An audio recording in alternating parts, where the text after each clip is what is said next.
Thank you. Thank you. All right, just to welcome to the planning meeting of the Winter Shared Streets and Spaces Grant team.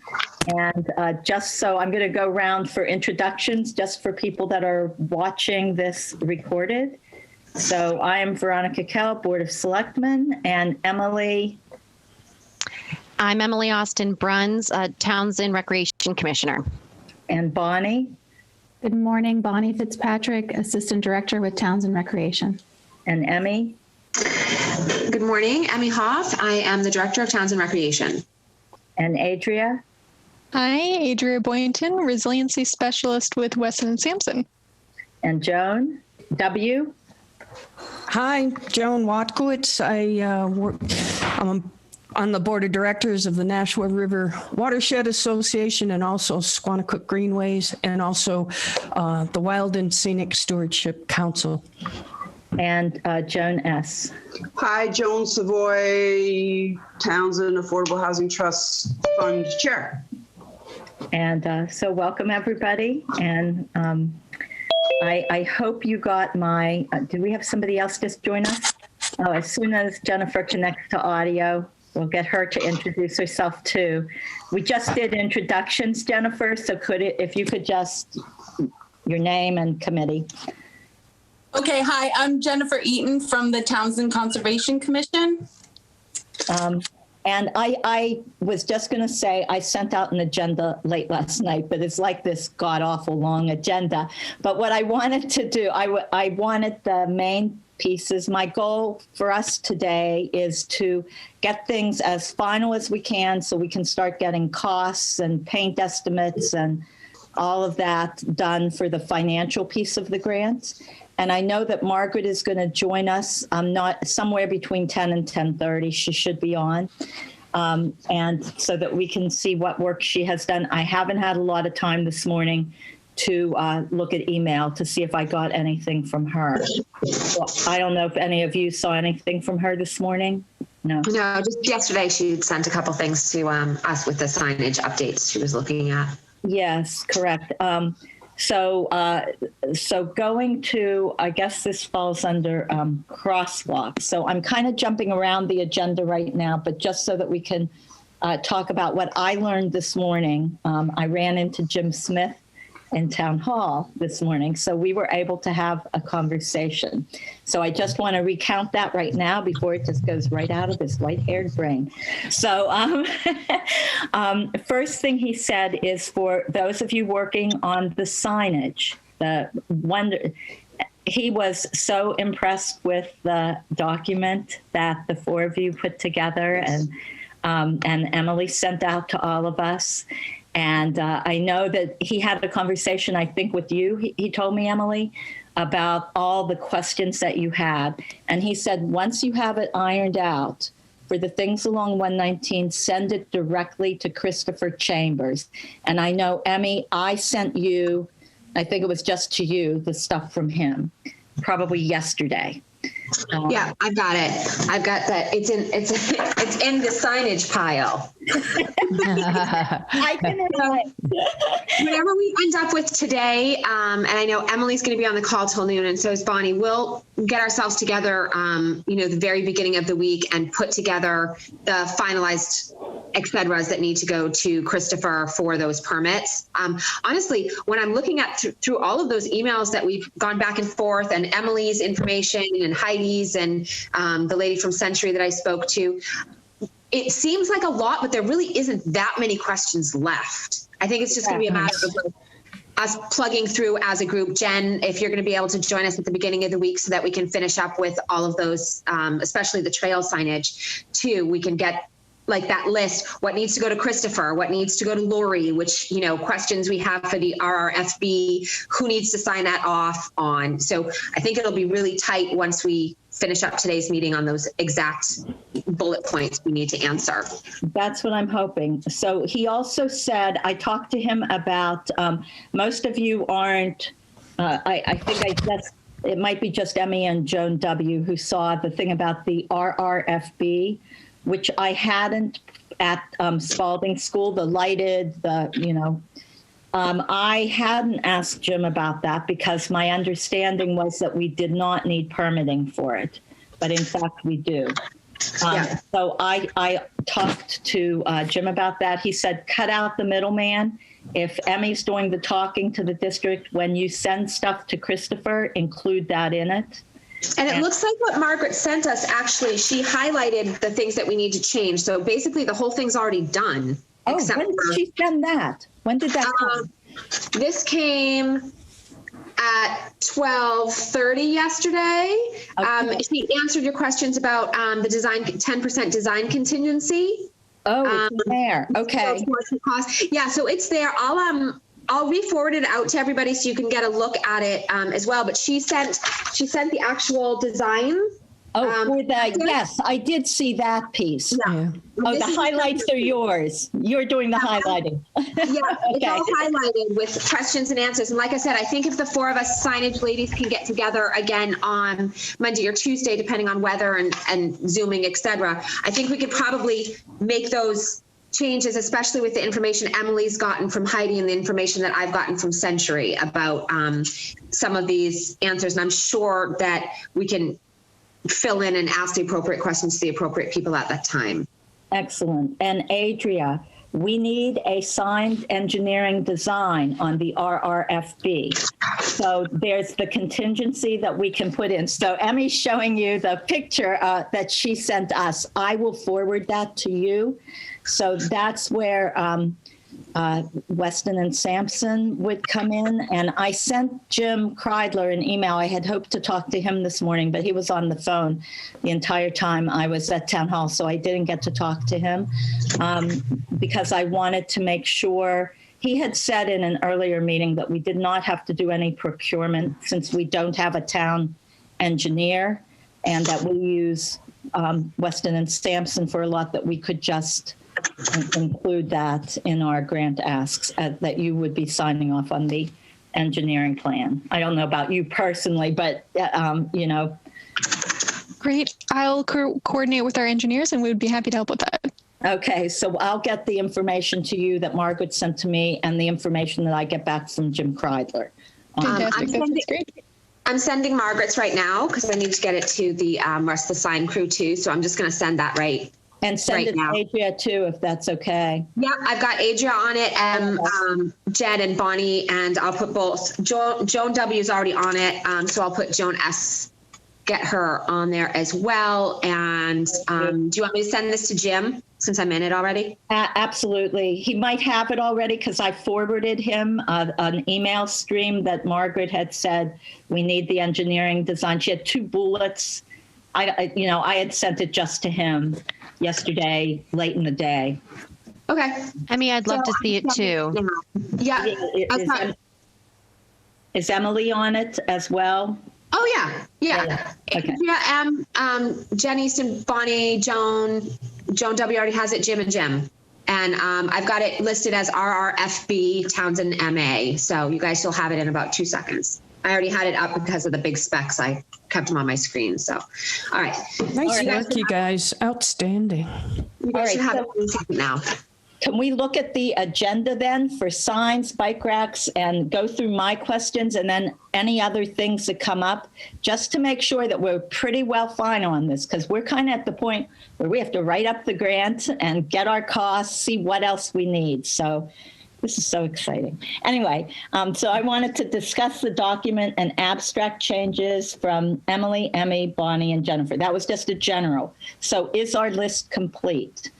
I thought it was. Of course, after I sent out that, I don't know, was it 12, 14, 15 pager? Oh, actually almost 20 pages. I realized, so I'm trying to think, even though driving certain roads are one way, but if we're making contra bike lanes, that certain signs would need to be visible to bikes coming the opposite direction.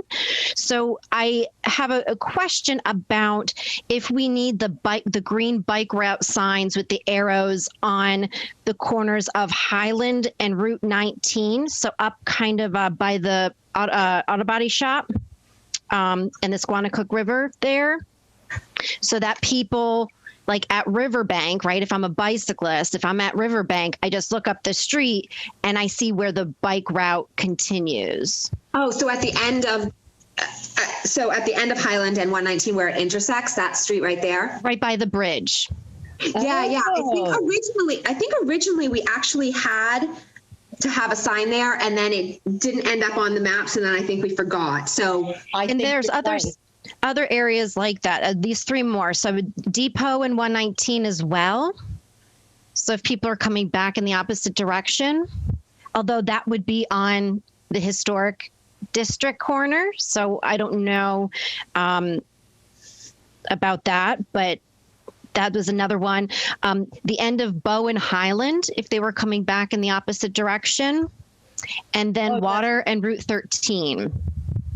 Okay, let me write, and Water 13.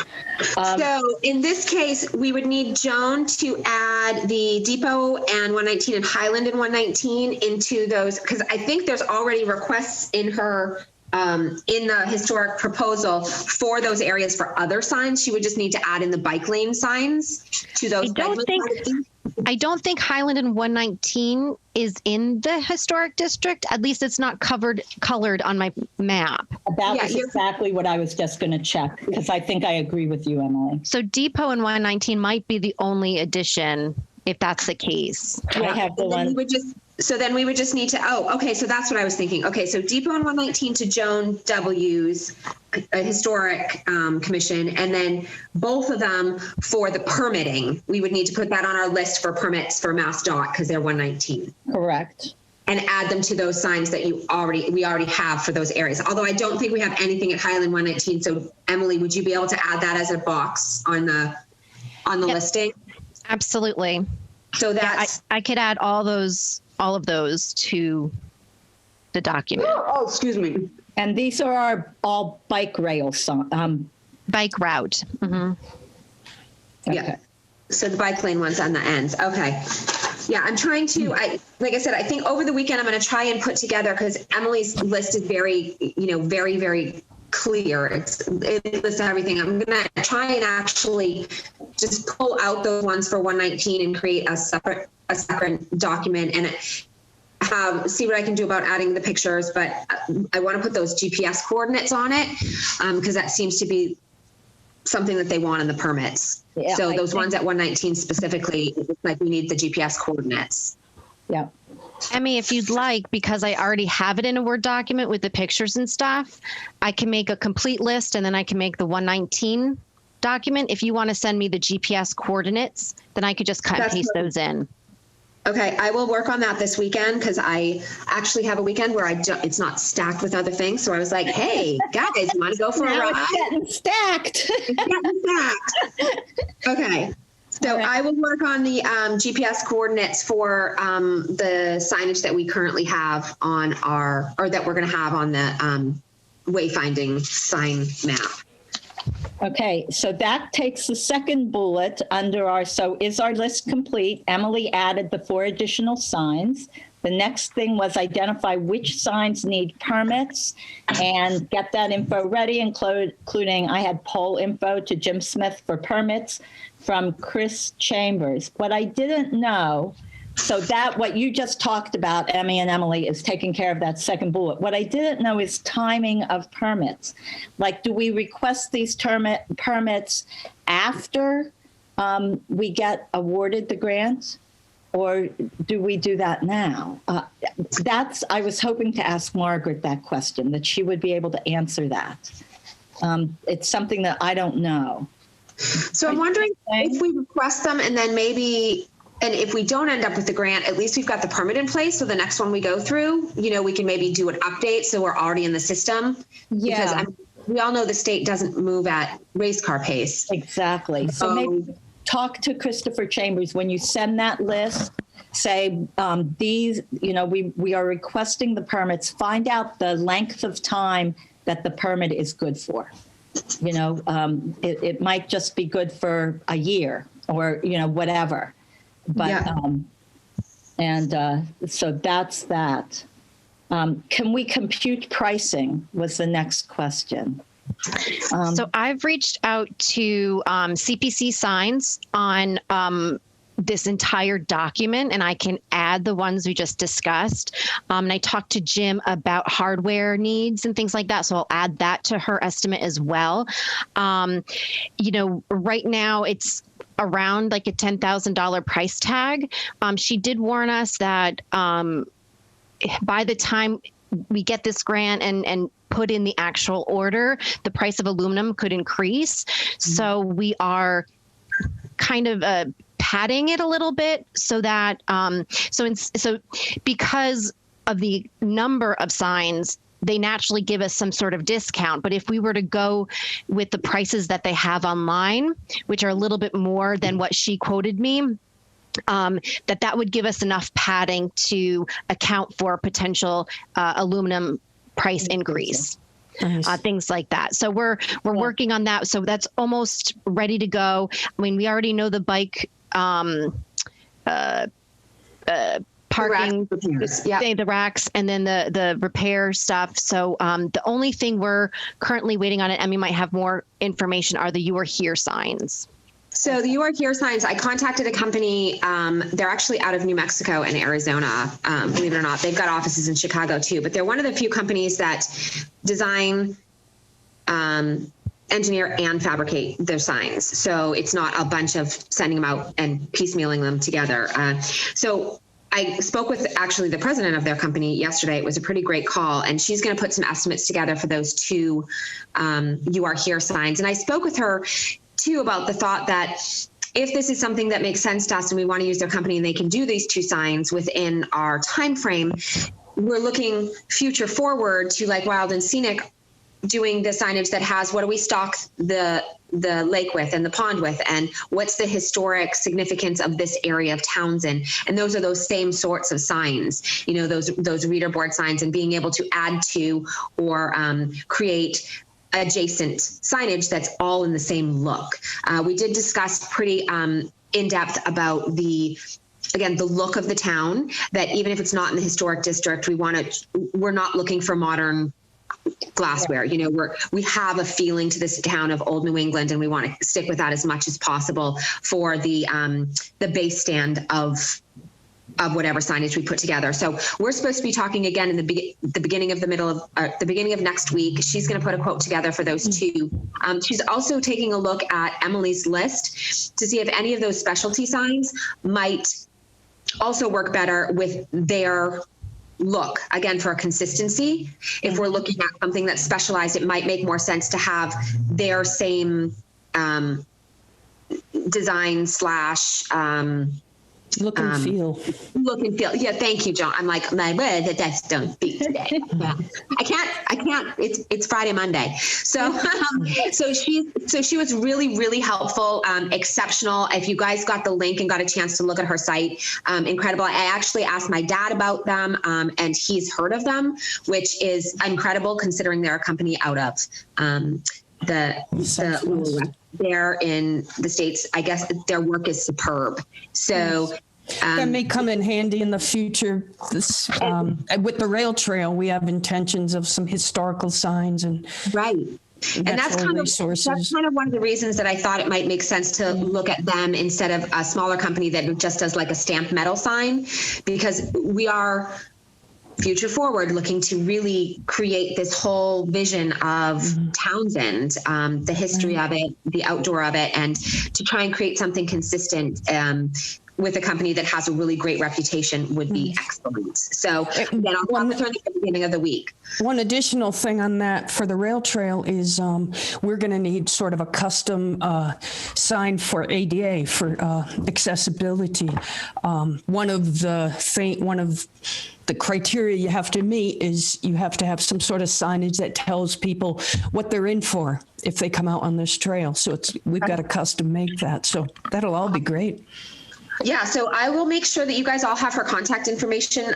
Just you have it and her the website. Her name's Roxana, and she's with CSBS Signs, Century Sign Builders. And like I said, they're pretty phenomenal. They'll even do the install as part of the package, which is great because again, if it's custom, it would be really great. They roll that all into the design. It's their design price. It's $95 an hour for the design. And luckily, Townsend has no shortage of maps they can start with. And basically they layer our maps, pull out the landscaping or general, and then they do a 3D look for like buildings or points of interest that we want to highlight on it. Like if we want to put the town hall, it would be like a little building symbol, but it's 3D'd onto like a flat landscape. And, you know, if we want to add the rail trail, again, it's like a 3D. It almost looks like it's popping out of the sign instead of being under the sign with rail trail written on it. So it gives like this really great crisp look that's going to handle the wear and tear of being outside in New England. And again, really keeps us from looking like we just, you know, colored at recreation on crayon day. I mean, we could do that. That could be fun. And that could be like a really great promo thing, you know, come and see your kindergartner's version of Townsend. But so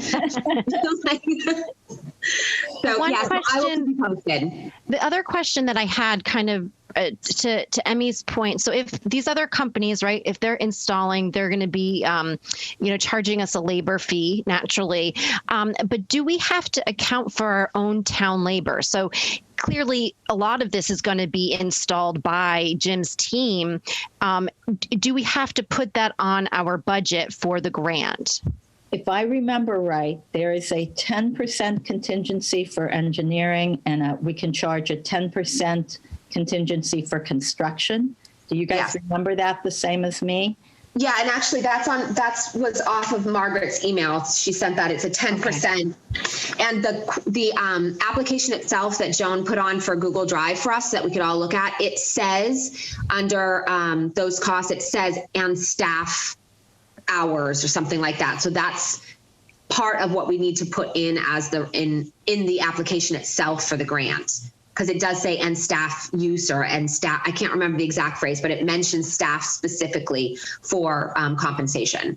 So we should maybe get an estimate from Jim on what he thinks man hours once we have the sign count. I talked to him about this. It's in an email that I know Emmy and I think Joan W. you might have. I asked, or maybe it was just between him and me. I can't remember. I had so many emails back and forth with him this week. But I asked if they would be willing to install, and they said yes, as long as one of us from the team who knows the signage will go with his crew and show them exactly where we want the signs, you know, so that they do it correctly and don't have to move things around. And I said, yeah, we could do that. So that was his request, but he said he would be willing. He wanted time frame.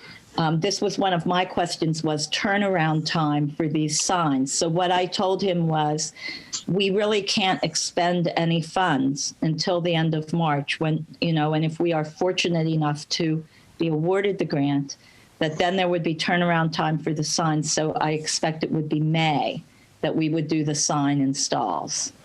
That's what I told him. And he said, well, yeah, then cool, I'm good, because he's doing some paving, some Chapter 90 paving in April, that starts in April in town here. I think it's Highland Street that's being paved. So anyway, that would be his time frame for getting the signs in would be May, would be best for him. And Jim also mentioned another vendor that he thought we should reach out to. But for our purposes, can we go by the estimate that we receive from the one company, or do we have to, you know, compare competitive bids? Again, that would be a Margaret question, but okay. I'm pretty sure we don't need to on this grant. Okay. I think it's a quick build. All right. So I think he thought that the other company might come in less expensive. So if that's the case, if we go with the higher number, you know, and then we can explore other vendors if we want to, then, you know. I don't know, Joan, maybe, you know, Joan W., on the application, do we have to say who we are purchasing from? I don't think we do. I think we just have to give a dollar amount. this is what we're buying and this is how much it costs. I don't know. I'll look while we continue talking. Hang on a sec. Okay, sure. Sorry. I wasn't sure, but for the install, Jim said he would be okay with that. I'm jumping down to crosswalks a little bit since we're talking about install. And he had said that for the crosswalks, they use a striping company. He said it used to be K5, but now he gave me another name that he might like better. Do you have that, Evan? Yeah, I'm pretty sure I sent that to you guys. That is, he gave me the actual quotes from them from last fall. It was, and I think I scanned them and sent them to you guys. Maybe not. Let me pull them. Let me try and pull them back up again. There was 2 companies, and he gave the quotes for doing the crosswalks and for linear feet for striping for the bike paths. Excellent. Let me just double check my pile of paper here and see if I can find the. I do remember getting it by email, so I know it's somewhere. Yeah, I sent it out. It's just a matter of like, okay, which pile is it in? Is it in the pile under signage? Is it in the pile under mapping? Like, let me just find the right pile here and see if I can find. I had it this morning. So You do that. As far as estimates, it just wants the estimate. Okay. So, it's one of the attachments, so it'd be sort of a big spreadsheet, I think. Right. Would you like me to include that in what I'm already working on? Yeah. In terms of costs? I think so. Yeah. If you've got that, put it in the document. And then when we go to, because we're going to be writing the grant, within 2 weeks of today. So, because it's due in two weeks from today. So anything you've got, we put in there and go for it. That's what I think.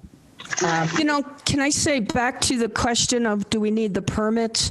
I don't see anything that gives the timing for that, but having done other grants, I would suspect that permitting is either required or would have a huge advantage even if you could just say that the permits are applied for and in the works. That would give you a leg up over other people who haven't done that homework yet. Yeah. And it would make, I guess, our chance for success in completing what we hope to complete greater. It shows you're on the ball and you've got your act together. Yep. All right, so I do have the information, and this was something, again, we kind of needed Margaret on, or I can ask Jim to work on, because we need distances in order to put the pricing together, and I thought Margaret was going to do that on her So did mapping. I, yeah. She could do that. So I've got an estimate from Markings Inc., and it's a company, it's a complete pavement marking services that we have a contract with, the town does. And for linear, it looks like it's 0.16 cents a linear foot is what it looks like. That's for a double yellow center line, and then the 4-inch single white edge line is at 0.085 cents. And it looks like, so that's the 4-inch, the double yellow center line, and then the single white edge line. And that would be the striping that we're looking at for the bike lanes. And then the quote he gave for the white crosswalk with stop line with a yellow crosswalk center, that's square footage, not linear. And it looks like this one is a 0.65 per square foot and 0.68 per square foot. So the white crosswalk with the stop line is 0.65 cents, and the yellow crosswalk center is 0.68 cents.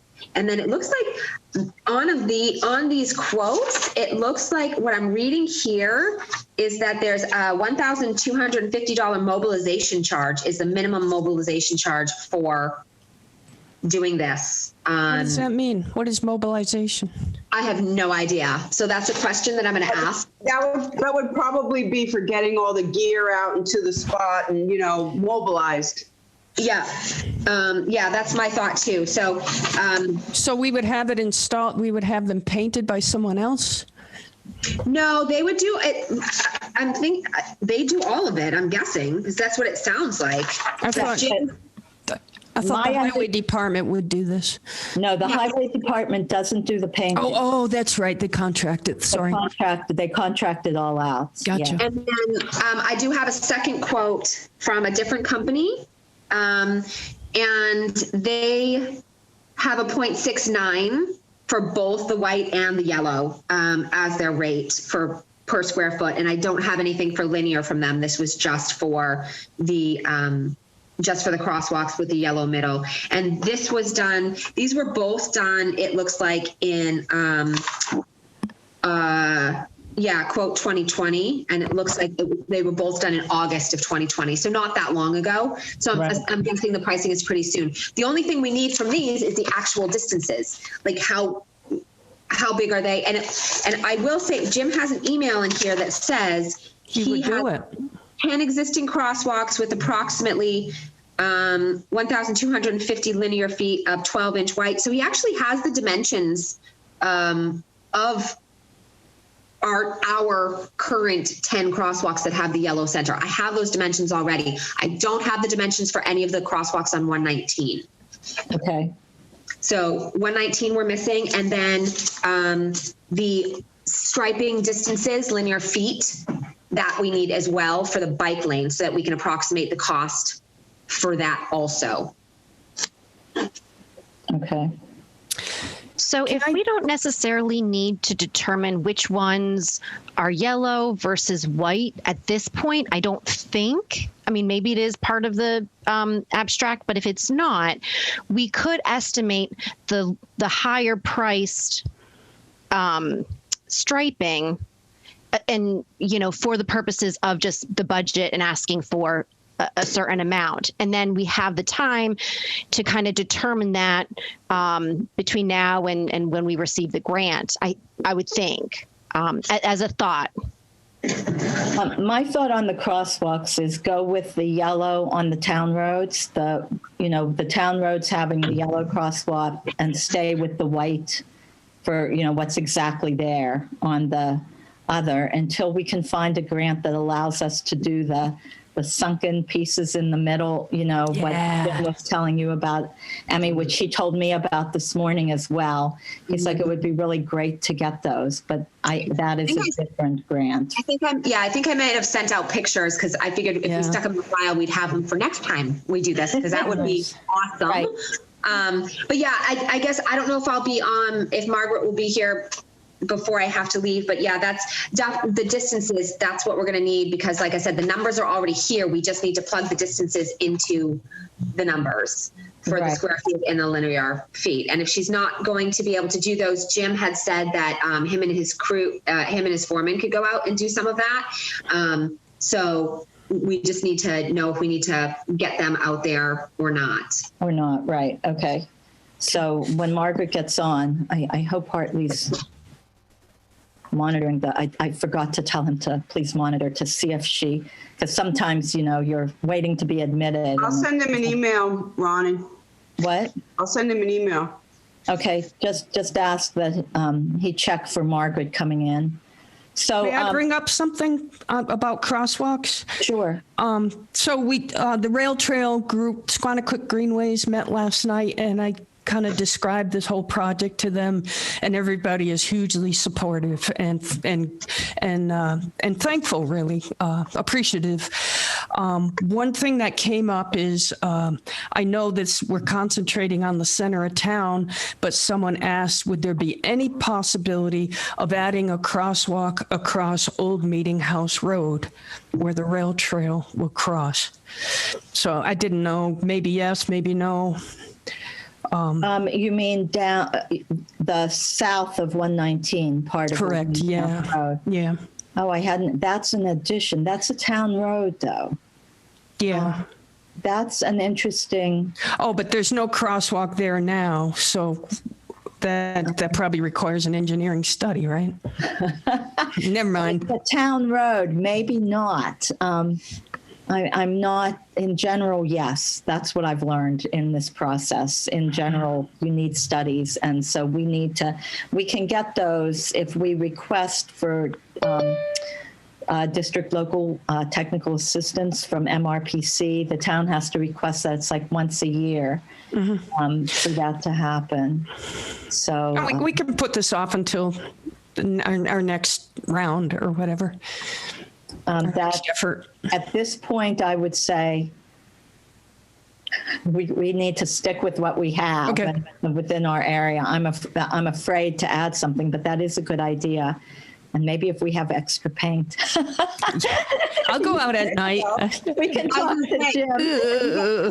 We got a lot of teenagers in town that don't have a lot to do. I mean, tagging the street might not be a big issue. These signs, flowers. I mean, why not? Let's make it interesting. I actually saw some really cool pictures of crosswalks when I was doing research, and they had like rainbow colored, like the different colored rainbow footprints across the crosswalk, and like these really cool swoopy like arrows. Like some of the cities and towns, they actually make their crosswalks a point of interest. You know, like nice. People, they're a part of it. Provincetown goes all out with their rainbow crosswalks.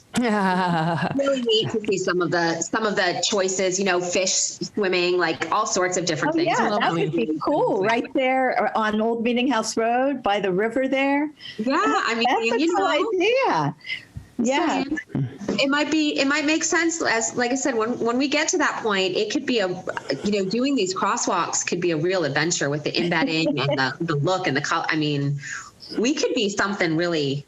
Right. And we're outside of the historic district down there, at that crosswalk. But anyway, I'm going to tell Squanicook Greenways that'll be our next thing. Okay. Yeah, all good. Someone new joined us. Oh, that's lovely. It's a 1715. That looks like a town number. I don't know which one.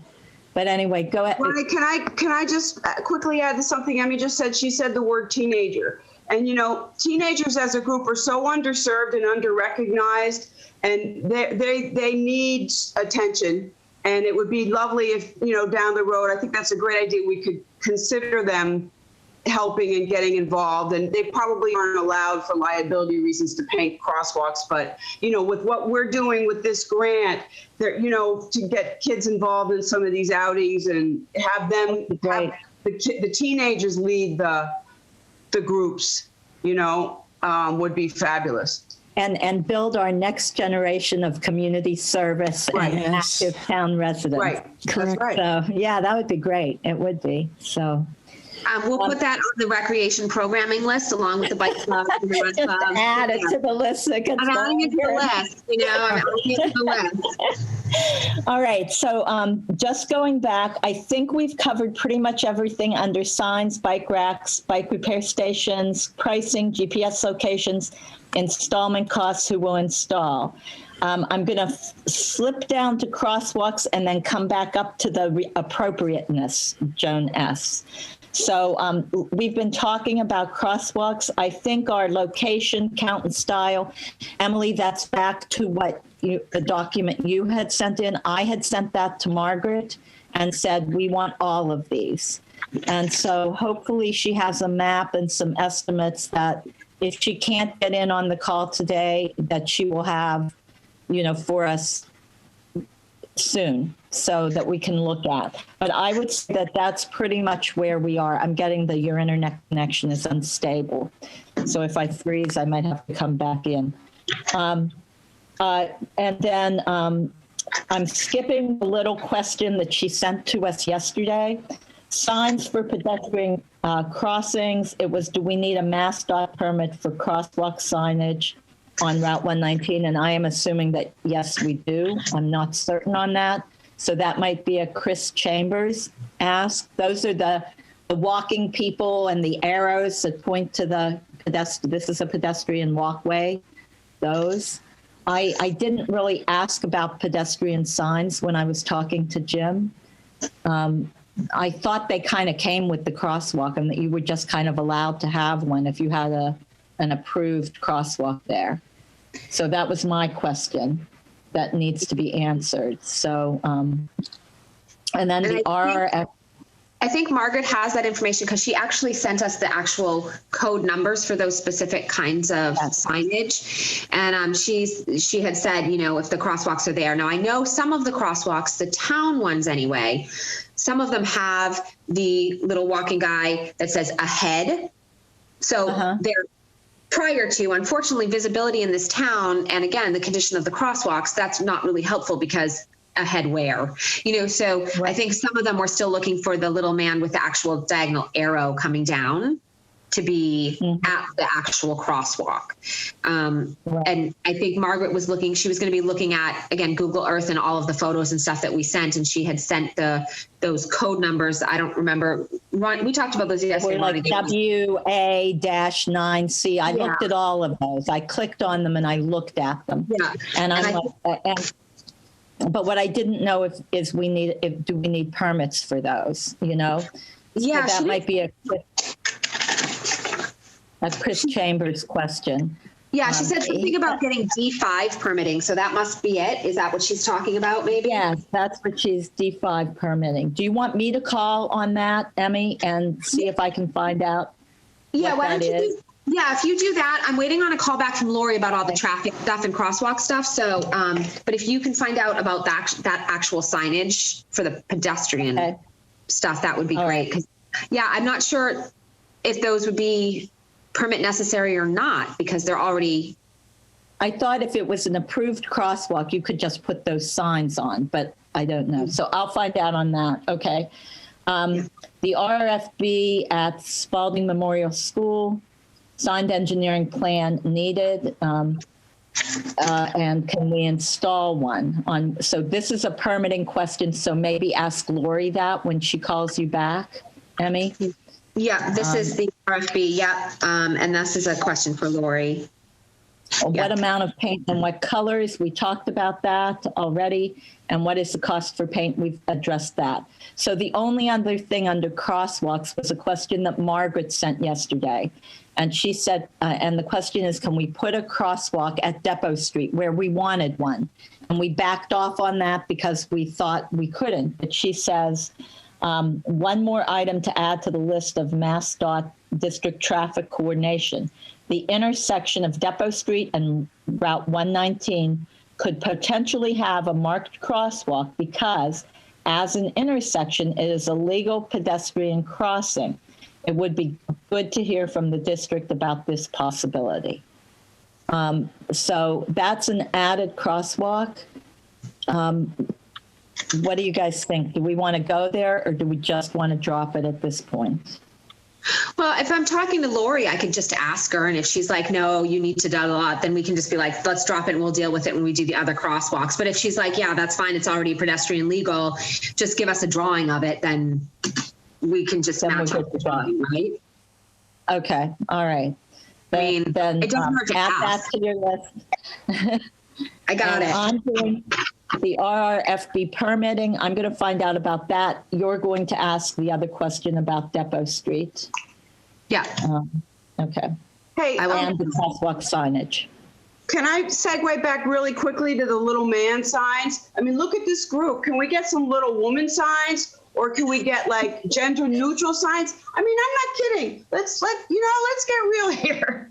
Right? We'll get those ones with a skirt falling after the ball, right? It's like, I want to go out there with a fireworks and blow those up. Right. But, let's really think about it. I mean, look at this group. There's a lot of women here. Let's get some women signs. I'm not kidding. Mix and match. Yeah. Right. Gotta have them. Okay, so back to appropriateness request. That are we good to go back there, or is there anything else we should cover? I think we've really done signs and crosswalks pretty well. The actual distances, that's Margaret and her map. So, Joan, do you want to talk about the request for appropriateness? Because I think we should. So the historical Historic District Commission wants to receive first the certificate of appropriateness application, which is what I all emailed you after 11 o'clock last night. And I do apologize for any misnomers as to what boards or your titles. So I've made note, Bonnie, you're the Assistant Director of the Town Recreation, and Joan, I've changed you to National River Watershed Association and Squanicook River Rail Trail Boards. Is that fair? Yeah, absolutely. Bonnie, good. All right, thank you. Okay, so I like it's an all volunteer organization. So contacts are Ronnie, Emmy, and Beth, and then technical expertise thanks to Adria and Margaret. They get their kudos there too. And Emmy Hoff, I don't know if you've already fixed this, but Hoff is 2 Fs. Oh, thank you. Yep.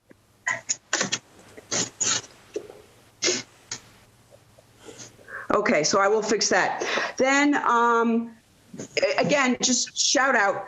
So for the grant, I did give them the link for the grant information. I'm assuming we're going to email this package, right, to them. So they can click on that if they want. Then I wrote, where you see the teamwork began on January 13th and all work has to be completed by May 31st. So this gives a sense of the expeditiousness that we need going forward.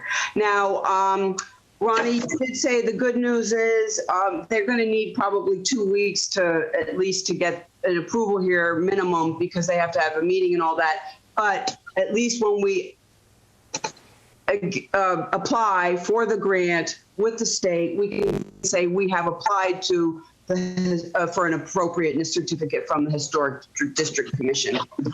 I don't know, you want me to read? Yeah. Okay, thanks. So our team is focused on the Reimagined Streets category of the grant, the goal of which is to prioritize safe spaces for people walking and biking by implementing low-speed streets, shared streets, new sidewalks, new protected bike lanes, new permanent off-road trails, new bicycle parking, new crosswalks, traffic calming measures, and ADA-compliant ramps. And I need an end quote there because that did come right out of the state blurb. Then you see I put grant limited up to $300,000. I don't know whether to get rid of and we may receive bonus points for the following. And I said remove green because that's highlighted in green. Should we keep that in or not? Those bonus points. I question whether it's too much detail for the district commission. I would take that out. That's what I think too. They can read that under the Reimagining Streets section if they're interested. Gone. So then the object of our application, by the way, this is what the form looks like. Yeah. And it basically, we're just going to fill it in and include it and write C attached because it says, please describe the object of your application and include any additional pages, pictures, drawings, etc. as necessary. But they have to sign on the bottom, so they're going to want this. The object of our application. The SWSS grant team is seeking a certificate of appropriateness from the commission in 3 specific areas. So now that's 4, right? Right? Yep. Emily, you're muted, hon. 4. Yes, addition of Depot Street at 119. Okay, so that will be numbered at some point and I'll have that number. All listed separately below and which are set within the boundaries of the historic district. We aim to highlight the many, and I thank you all for helps with verbiage. We aim to highlight the many outdoor resources available to pedestrians and drivers alike during this second winter of COVID-19, primarily through increased educational signage, directing folks to the many trails and byways readily accessed from the historic district. Increased signage throughout the district is part of a larger goal of attracting outdoor recreational and environmental enthusiasts and organizations to the town through noted ease of access. That long-term publicity fosters Townsend name recognition and the real potential for increased revenue. The appeal of Townsend as a place to live will strengthen and local business opportunities will increase as the requested signage highlights, informs, and safely directs folks towards Townsend's rich and extensive outdoor resources. Additionally, the proposals below will support the historic district, fostering an interest for residents and visitors in the town's rich civic and architectural history. Thank you for your consideration, us. One comment on that paragraph is the fourth line, signage throughout the district. Yep. I can hear them gasping. Maybe signage throughout the center of town. Okay, good. Thank you, Joan. I've dealt with them a few times already. That's great. Very good, very helpful. Okay, so then as a marketer, right? So that would be the front page. Then the next page would be a full page colored map with the historic district with the numbers of the items we're referring.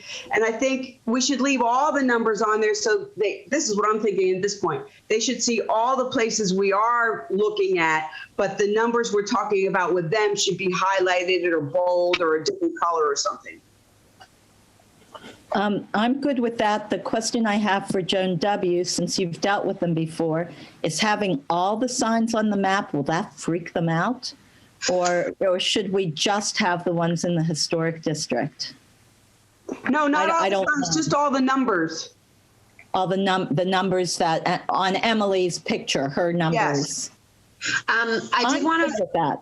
But if I could pull up Emily, don't give them more information than they need. Yeah. Again, from That's dealing how I with them feel. in the past. Okay, Emily, did bring up number 6. That one, we have it listed in our signage. It actually goes on the point that's part of the common, not the big triangle that's at Highland and 13. So that the triangle that's closer to the cemetery, we have it actually on our map, or with the pictures, it's actually on the triangle that's closer to the common, which is part of the historic district. So do we want to add that in here and see if they yay or nay it for that site instead of the triangle that's further back on Highland near the cemetery? my answer to that is yes. We put it on the one where we would really like it, but we have an alternate if we need to move it. So Joan, are you able to add that? Number 6, yeah. I think it was, number 6. And it's it's the, that triangle that's right at the corner on, at the common, the one that sort of sticks out and has the little curve in, or the straight out like this for the street. Right, but so let's get the verbiage for that exact location, please. Do you have that, Emily, on hand for number 6? Oh, Triangle Island at the juncture of Highland Street and Brookline Street, Route 13. Is that sufficient? Does that work? Yeah. Okay. And then number 10 as well, right? We landed, at least my map takes a look at the triangle across from Cliff's Cafe, but I think our first choice is to have it on the corner of the Commons there. So should we add number 10 as well? Could you do me a favor? The way my brain works, I've kind of got to go in order. So we just inserted 6 as the first one, right? And I'll write that up. But while we're there, I don't know if you guys notice. So you ladies notice. So after the description of the site and what we're requesting there. So at that site, we are requesting. It's right below it. All of those items. So there's 1, 2, 3, 4, 5, 6. Yeah, pretty much. Okay, we're requesting 6 signs. So then that grid would go under the verbiage, right? Mm-hmm. Okay, yeah. And then under that, you'll notice in my writing that underneath all of that stuff, I am then adding, this will increase public awareness, this will increase commercial traffic to businesses nearby. So it would be Evans for sure, right? Mm-hmm. Yeah, and you might want to make note that, and I know there's a little picture up above it, but that's one of the railroad signs, and we have the Vicksburg. I have a bigger PDF of what it looks like, and it's very in line with like the fencing around it. That big picture of the Vicksburg one. Emily, do you know which one I'm talking about? Yep. Yeah. So I think we have a bigger one. So Joan, I'm going to make a note to send that to you, because that would be, I think, the look of it, so that they don't say, oh, you're going to add 6 signs. No, we're actually adding one signpost that's going to have the 6 signs within it, and one signpost that looks like wrought iron with a lovely little finial on the top. So it's not. We're requesting 6 signs on one signpost. Yeah. Okay. So the other thing is as for a person with a marketing background, we want 1 page per item. So, for instance, sign number 6, it'll have its own page. It might be the front and the back of the page, but that's it. So I guess the graphics could be larger if we need. Okay. I just want to say I did get an email from Margaret. I just saw it because I bounced to your document, and she will join us here in just a few minutes.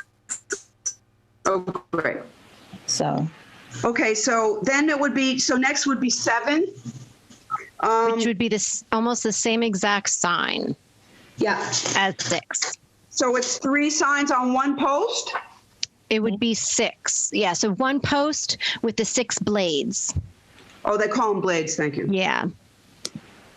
1 post with 6 blades.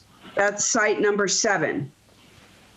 And then it looks like we have the bike route signs. Those would be, I believe, those ones, the bike route sign goes on 1 metal post, correct? Or are we going to put it lower down on the wrought iron one? Because those are the bike route ones with the arrows. Sure. Them.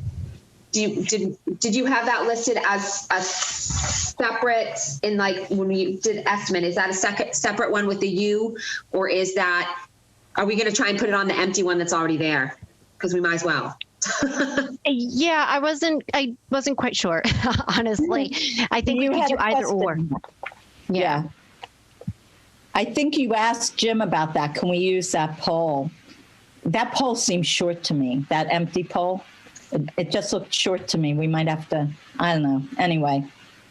I can ask if this would be fixable to the Vicksburg lower or not, because there is, you can't see it from our picture, but there is a do not enter sign, which might need to be a part of the Vicksburg.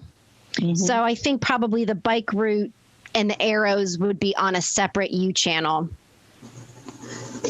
Yeah. So for that one, Joan, it would be the Vicksburg, railroad post, and then another, or I don't know. For this purposes, we could probably say, using the current empty U channel post to put the bike route. I think we're going to want to include in this proposal a very lovely picture of what a Vicksburg post looks like, right? Yeah, I'm going to send that to you. Yeah, I'm going to send that over to you. I just made a note to myself to pull it. I have it on a PDF, and it is very lovely. And like I said, it definitely goes with the look, and a visual, as you know, is absolutely key when you're doing any kind of marketing. Right. So I will make sure that you have that. So looking at page 7, which has number 7 on it, all of these arrows and everything going everywhere, are those extraneous, or are those going to be cut out, or there'll be more verbiage?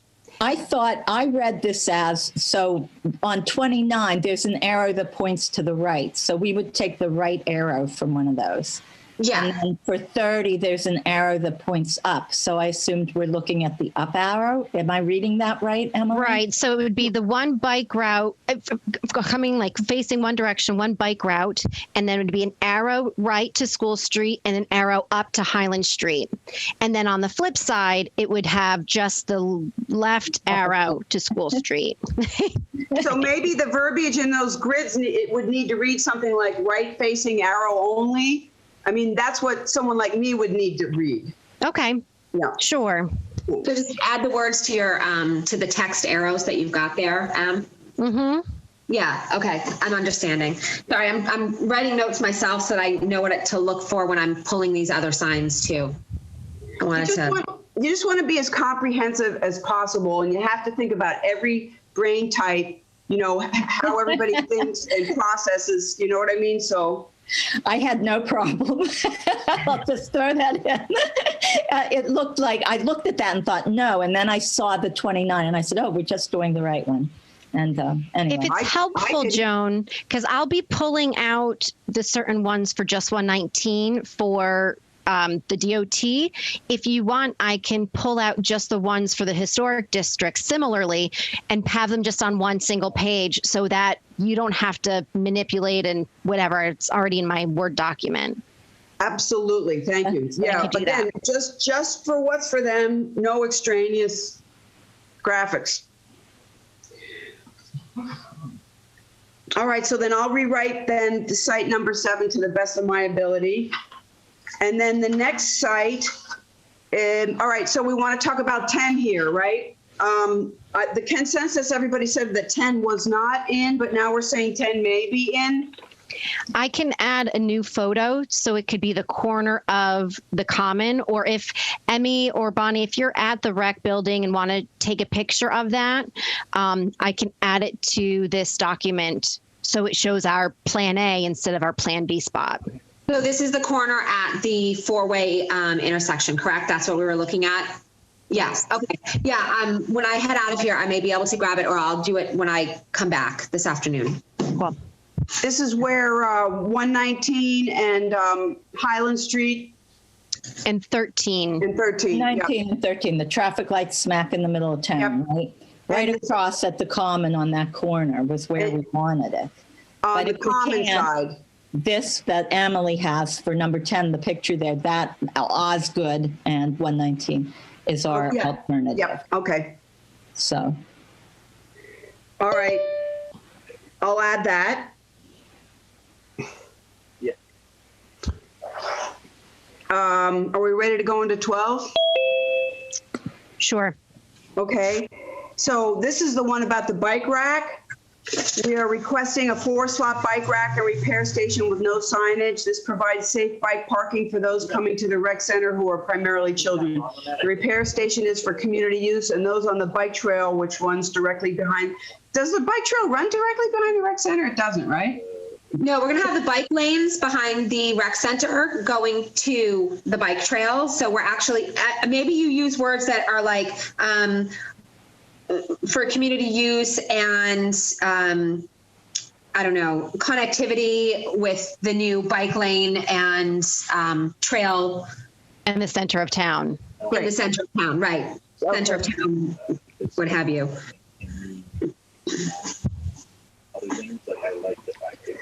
And the repair station will be used during community educational bike repair and care seminars as well. Yeah. Okay, so we've got the, this is 12. Okay, we've got that. The sign, okay, we've got the dimensions. Excellent. We've got the dimensions because I know they're going to want the dimensions on the bike rack. And is there a picture anywhere that shows how that would look not installed? Not installed. I mean, we've got the picture of the back. We've got the pictures of each of the items, and we have dimensions for all of them. So I think that's good enough, Okay. Joan. They can use their imagination on that. Okay. And then please, everybody, so for businesses, in general in the area, I've got Evans, Cliffs, Ice Cream Factory, Cobblestone Quilts, Townsend Realty, Apple Meadow, Yoga Studio, PC Land Computers. Am I missing anything? Farmers Exchange. Thank you. And you could just put a catch-all and all other businesses accessible from the center. Yeah. Toho. Yeah. Oh, yeah. So, Toho has been the site of many a cry in your beer rail trail follow-up meetings. so Okay. So, And then I'll create a new number for Depot Street when I redo this. thank you. Okay. okay, And so- maybe, Joan, for your purposes, I'll just do 1, 2, 3, 4, 5, as opposed to you identifying, number 17, number 14, because your map is just going to account for the historic district. That would be great. And that would make it, right, better than having item number 2 be site 12. That'd be perfect. Thank you. Right. Okay. All right. Are we ready for site 13? Yes. Okay, thank you. Location, Townsend Town Hall. Is this right? As the committee is in negotiations with the town to turn blank, is that Jeff Street into a one-way street? Am I thinking or reading? I would say as the committee is considering the option of having Jeff Street one way. As the committee is considering the option of having Jeff Street run one way? Mm-hmm. Okay, got it. Thanks. Joan, I'm just going to stop for a minute and welcome Margaret to our meeting. And just say, Margaret, we have discussed signs, bike racks, bike repair station, and crosswalks. We've gone back to the review of the appropriateness. We're going over the request that needs to go into the Historic District Commission. So okay. That sounds great. Joan, I'll let you continue. I know that Emmy needs to leave at 11:15. Is that right, Emmy? Yeah, I got about 5 minutes and then I'm going to have to book it out of here. Okay, so just hold up 1 second, Joan. Before Emmy leaves, I wanted to give you, Emmy, the opportunity to do anything you need to do specifically with Margaret. Any questions? Yeah. So, hi, Margaret. Nice to see you. Now that we're such good email buddies, I had a couple of questions.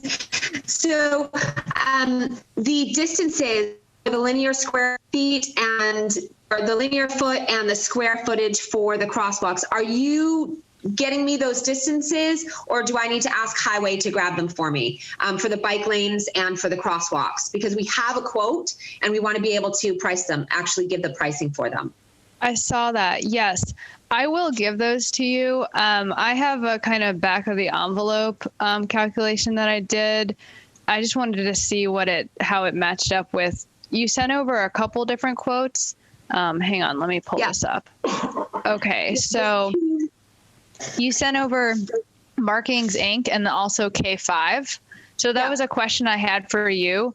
I can figure out the amount of striping and the cost, and I would just use whichever unit cost you plan to go with. I don't know if you're planning to go with different paving contractors, or because you've got 2 different quotes there. So if you let me know what you want to go with, or I can just hand you off the distance or the linear foot. I mean, if you want to do the calculations, far be it for me to, take that job from you. Like that. Okay. Yeah. Well, if you have it and you want to do it, guys, since Markings Inc. gave us linear and they gave us the square footage, so they gave us what we could use for bike lanes and for the crosswalks.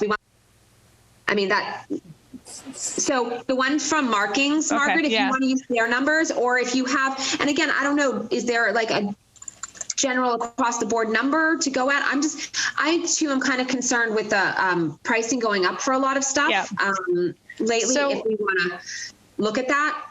Yeah, so we'll definitely compare what they sent you with the MassDOT costs. We have general MassDOT average and median prices that we often use, if we don't have the benefit of having a specific quote. I think it's better to go with the quote that you have because, they would be hopefully doing the work for you.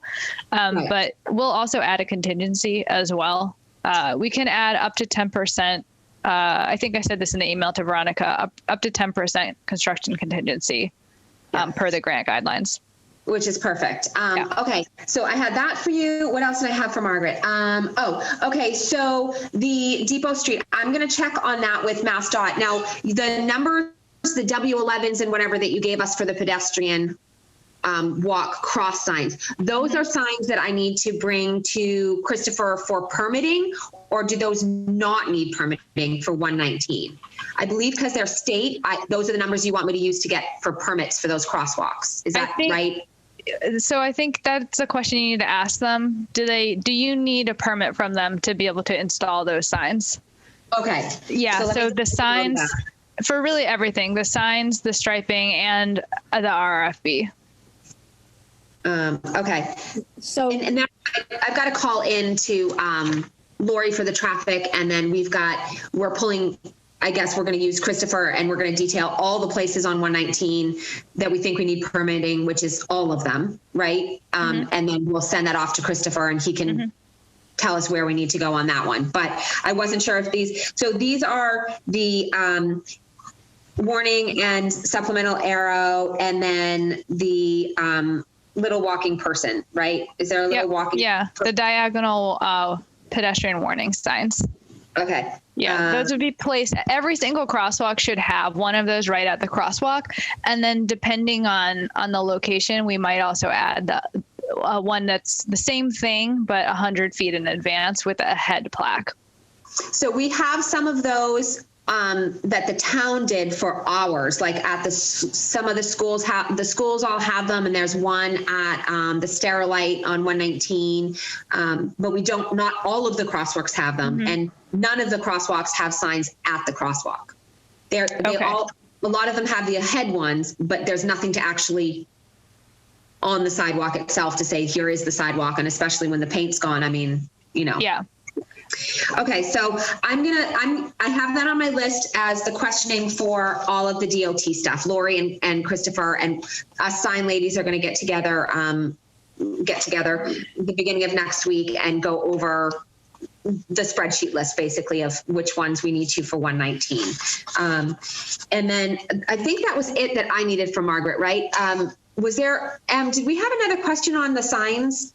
The RRFB one, or was there one other one that we needed to ask her about? I wanted to, Emmy, I don't mean to add to your workload, but when you talk to Lori, since she's giving you a call back, ask her about the RRFB permitting.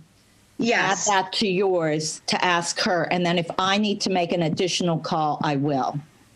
Okay, so so I will ask her. I have that highlighted on today's agenda as a question to ask Lori. RRFB at Spalding Memorial School. We need a signed engineering plan, and what else? And do we need a permit? Yeah. And is she the one that we go to for the permits, or do we need to do an ask somewhere else? Okay. Oh, and the crosswalk at Depot, did we talk about that? No. Let's talk about that so Em and I can put it on the list if that's on the list. Okay. Questions, is she the one?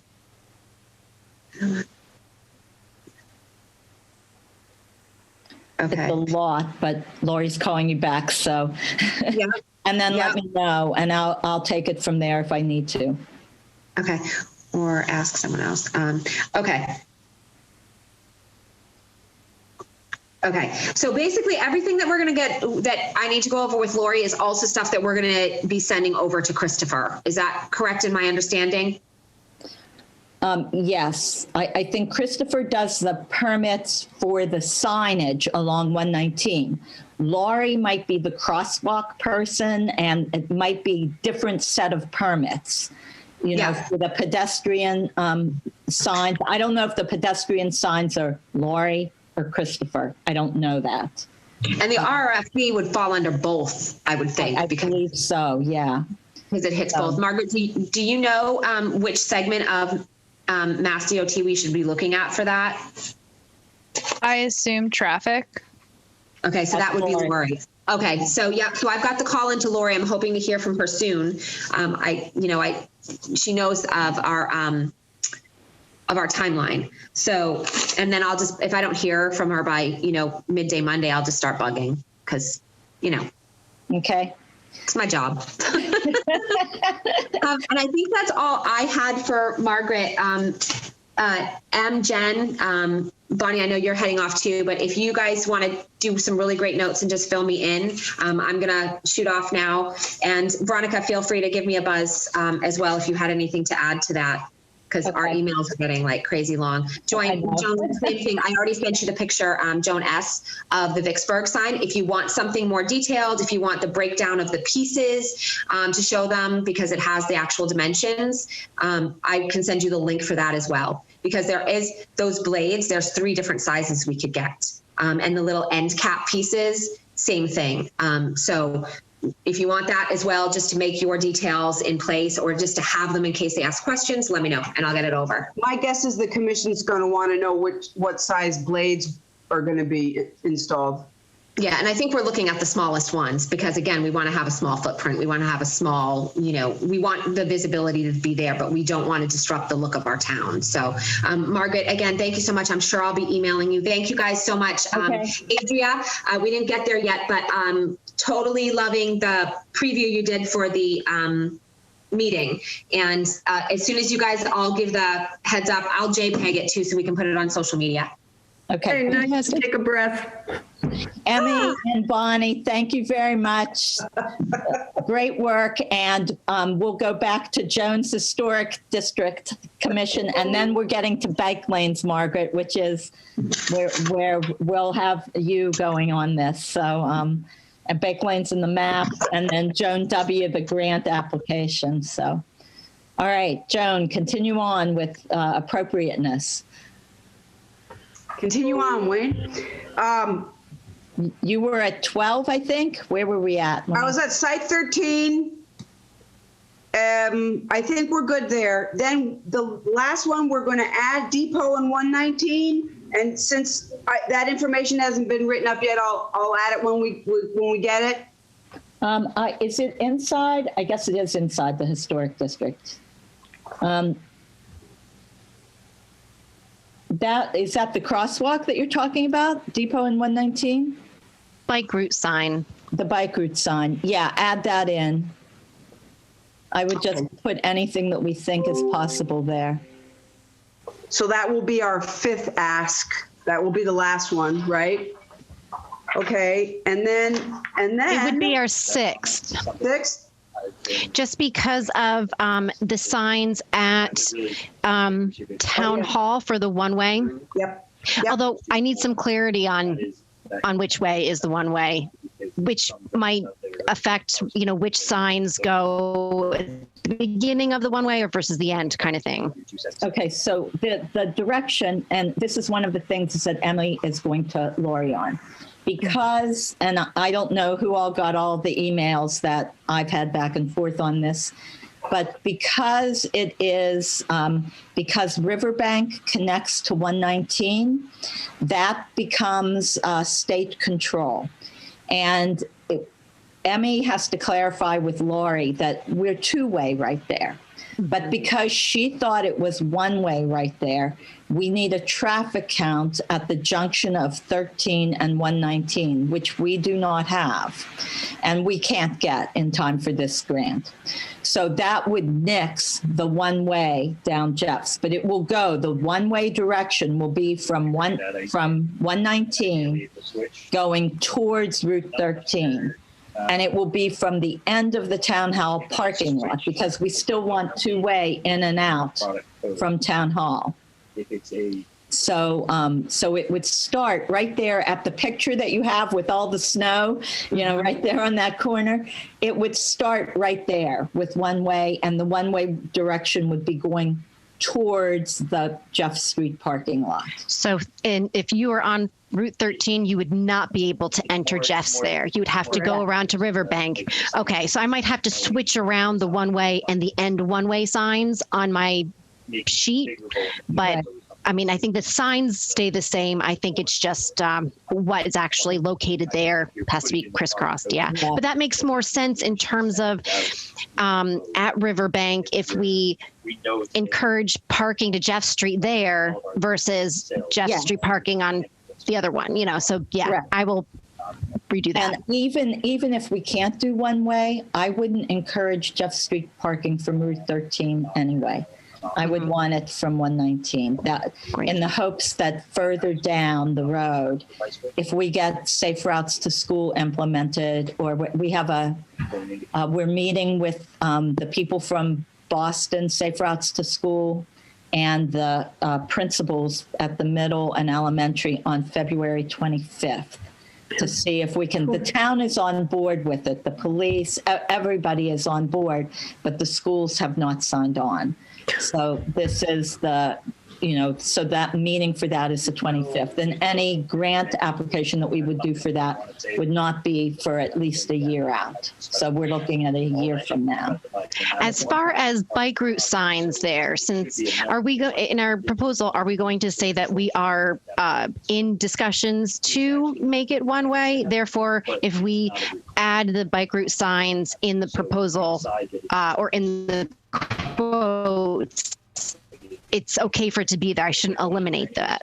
I would put it in the proposal, say that we are looking forward to the possibility, or we are working on the possibility of making that Jeff Street. So when Emmy talks to Lori, if we can do it without the traffic count, if we can get the waiver, because we're two-way technically at, right at 119, if we can get that, then we're good. We were good for making it down to 13 because it's not a town road.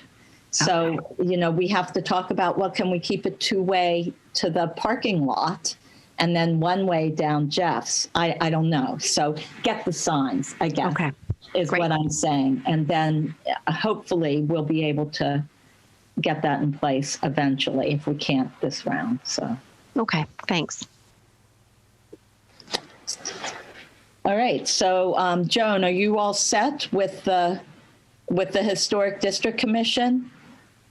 The only thing I want to add is I think maybe we'll consider at the end of the form, just throw in a flyer or two so they can see what our plans are for some of these proposed walks and such. But I mean, that's extraneous at this point.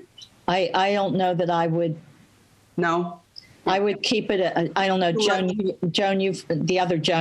You've met with them more than me. I've never met with the Historic District Commission. Would it be helpful to show walks, like the walks for next week that we're doing with Rec?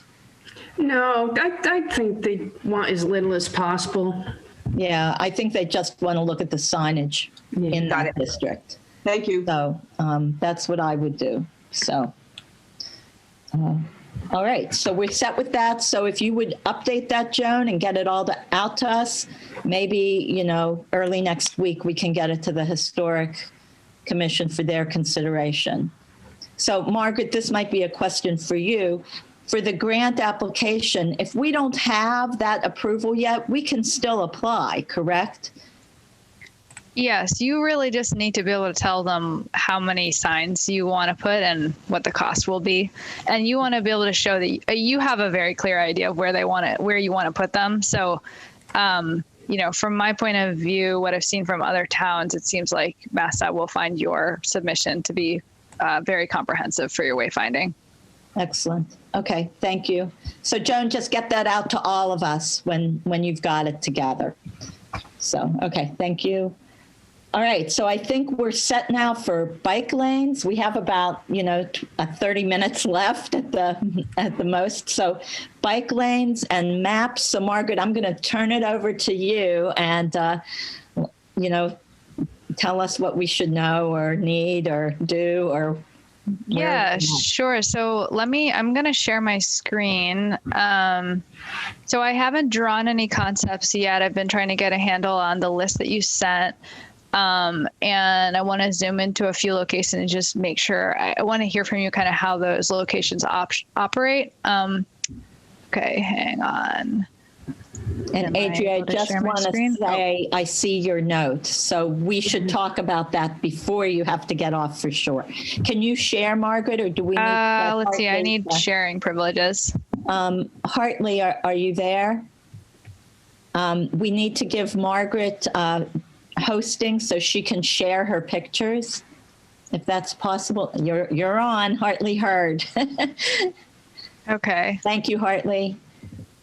Let's see. Okay, so again, I haven't drawn anything yet. I'm still in the process of, oops, did that share? We're not seeing anything yet. Okay. Try it again. Do you see the aerial? Yes.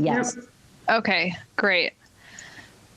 So I have the green lines are the bike lanes that should be no problem, where we just need to draw them out and kind of figure out what the dimensions would be. I did have, and Jeff's, we need to find out about the street direction. For this one, I wanted to verify what you had in mind. So you had from Bow Street down to partway down the Common as a contraflow bike lane. This is two-way, and this is also two-way. So tell me a little bit more about what your thoughts are on that. Is it running along the curb? How do you see that connecting in with the Common and the other side? And then I also have a couple questions about this intersection. Yeah, Joan, do you want to talk about that? Because you're the biker amongst us. And so you might know best what would be the safest for people. I mean, maybe we just need a one-laner there. Yeah, boy, that's tough. I don't have an immediate answer. I'm not sure about the best thing there. My thought would be, just offhand, either not put a bike lane there at all. Or I just think do a that's what I'm thinking. Because that's a tough intersection. Okay. I think one of the things we're trying to do was get people out of the town common parking lot over to Bow Street. Is that right? Mm-hmm. You're trying to make it easier for people to go from the Common up to Bow Street? Yeah, we wanted to keep people off of heading down towards Honeyland Farm. We were trying to direct people onto Bow Street because it's safer and less trafficky for a bicycle. Oh, okay. So basically you're trying to have it so that if somebody is traveling, so the Bow Street bike lane would be a southbound contraflow bike lane, and then obviously people can also go northbound. We'll put Sharrows. The route that you think the people would take from, say, they're in the Common, is to go up this way and down around? That's what we're hoping. Okay. I don't know if I don't know, Joan, I'll let you talk. I should be quiet. No, I agree. That definitely is one route. So maybe the very tip top of that, where you're kind of taking that right onto Highland, is there a sidewalk there? I forget. There's a sidewalk on this side. Yes. So yeah, maybe we don't need that bike lane. If people could use the sidewalk until some future time, where I know that I thought you had an engineering plan to go from town common parking down Depot Street, and I'm not sure what the rail trail had thought about that. There's parking on both sides of, I think this is called Brookline. Yeah. And there's parking on both sides, and there's access to the church and the church hall along there. Mm-hmm. At certain times, it gets busy. Okay. So we were just trying to direct people away from the busier and more complicated parts. Maybe we don't need one at all there. Yeah. I'm agreeing. This is helpful. Yeah, it may be that you can leave this out for now. This intersection, though, does seem pretty scary because of the angle. Mm-hmm. I'm gonna share something on so when we were thinking about this, we took a look at it, and we misunderstood and thought maybe the contraflow bike lane was coming down along the curb line, going against traffic here to get people down this way. Whether or not, if that is, if it may be that was a misunderstanding, but I did want to note, I'm going to put something on my screen here that might be a little crazy, but I just want to kind of see what your reactions are, because, I don't know if we're completely off the rails here or if we're thinking about this correctly, because I don't know how this operates. But we did notice that there's been 2 crashes here in 2020 already. Yeah. There was a side swipe, probably because of this skew here, and a rear end. And there's a lot of places where people can have conflicts, all of these places where these lines cross. What do you think we're looking at? You know what? I'm not sharing that. I'm sharing. Let me go back to Zoom. Coming out of that Bow Street also has very limited visibility. There's a lot of vegetation. Okay. Let me know when you can see this. Yep. There we go. Yeah. Okay. Yeah. This is what I was. Yeah. So I was pointing to all of these red lines that cross all over the place in the middle here. lot of conflict points. And so when we were just kind of trying to get our head around what the route might be here for bikes, and again, this might be completely off base, but I want to see if it's completely crazy to think about rerouting it so that people who are coming down Highland Street aren't coming down this way onto Brookline in this weird area where there's a lot of pavement and traffic kind of having that ability to have that side swipe type of crash, and actually routing them down onto Route 13 to take a left to get onto Brookline, which effectively makes this section one way. That creates more space for a bike lane or not, or no bike lane. I think from a safety perspective, yeah, I wanted to just kind of float this by you and see if people would ever make that maneuver driving. Like, would the people of Townsend think that's a reasonable thing to do to be able to access? It would have to be wider in there. What do you propose for someone driving up Brookline and continuing up 13? So somebody driving up Brookline is going to have pretty much the same maneuver they have today, but instead of stopping here, this island would be extended up a little bit further. For the purposes of a grant application, it would have to be something quick, like striping and some flex posts or something like that you can put up quickly and then contemplate a reconstruction in the future. But to move that stop bar up so that that person is further up, closer to the intersection when they're deciding. Now, this is all preliminary. This is not a recommendation. I just wanted to kind of see, would people even drive, making this maneuver now for the folks who know this area? Boy, I just want to say that I want this picture. If it's okay with you, Margaret, if you could email that picture to me, because this is a really good idea. I don't know if for this grant we have the time at this point to put this in place. The other thing is that is in the historic district. Right. Oh, gotcha. Okay. That's going to be hard. Which makes things a little crazy, but this certainly looks safer. And it's something that I would like to run by, like the planning board and the highway department and the police department to see what they would think about this proposal. So I don't know. Again, everybody can weigh in on this, but my immediate thought is let's just drop that bike lane for now, and then we can have the discussion in town. This is a really good idea, and include also the picture that says there was a side swipe and another wreck there. And I will run this by Chief Sartell. I think I would want to run it by, and by Jim Smith, and by the planning board. I don't know. What do you guys think? I do. I think. Yeah. Because There's an additional. A friend of mine got popped on his bicycle in that intersection. I don't think he ever reported it. Oh, no. Yeah, that's not. Yeah. I'm sure there's been so many incidents that have never been reported. I go through it on a daily basis. Yeah. I think this is a great idea. I think the one thing is missing is if you're on Brookline headed towards, I guess, north, but you actually want to go south on Route 13, right? You'd have to account for that left.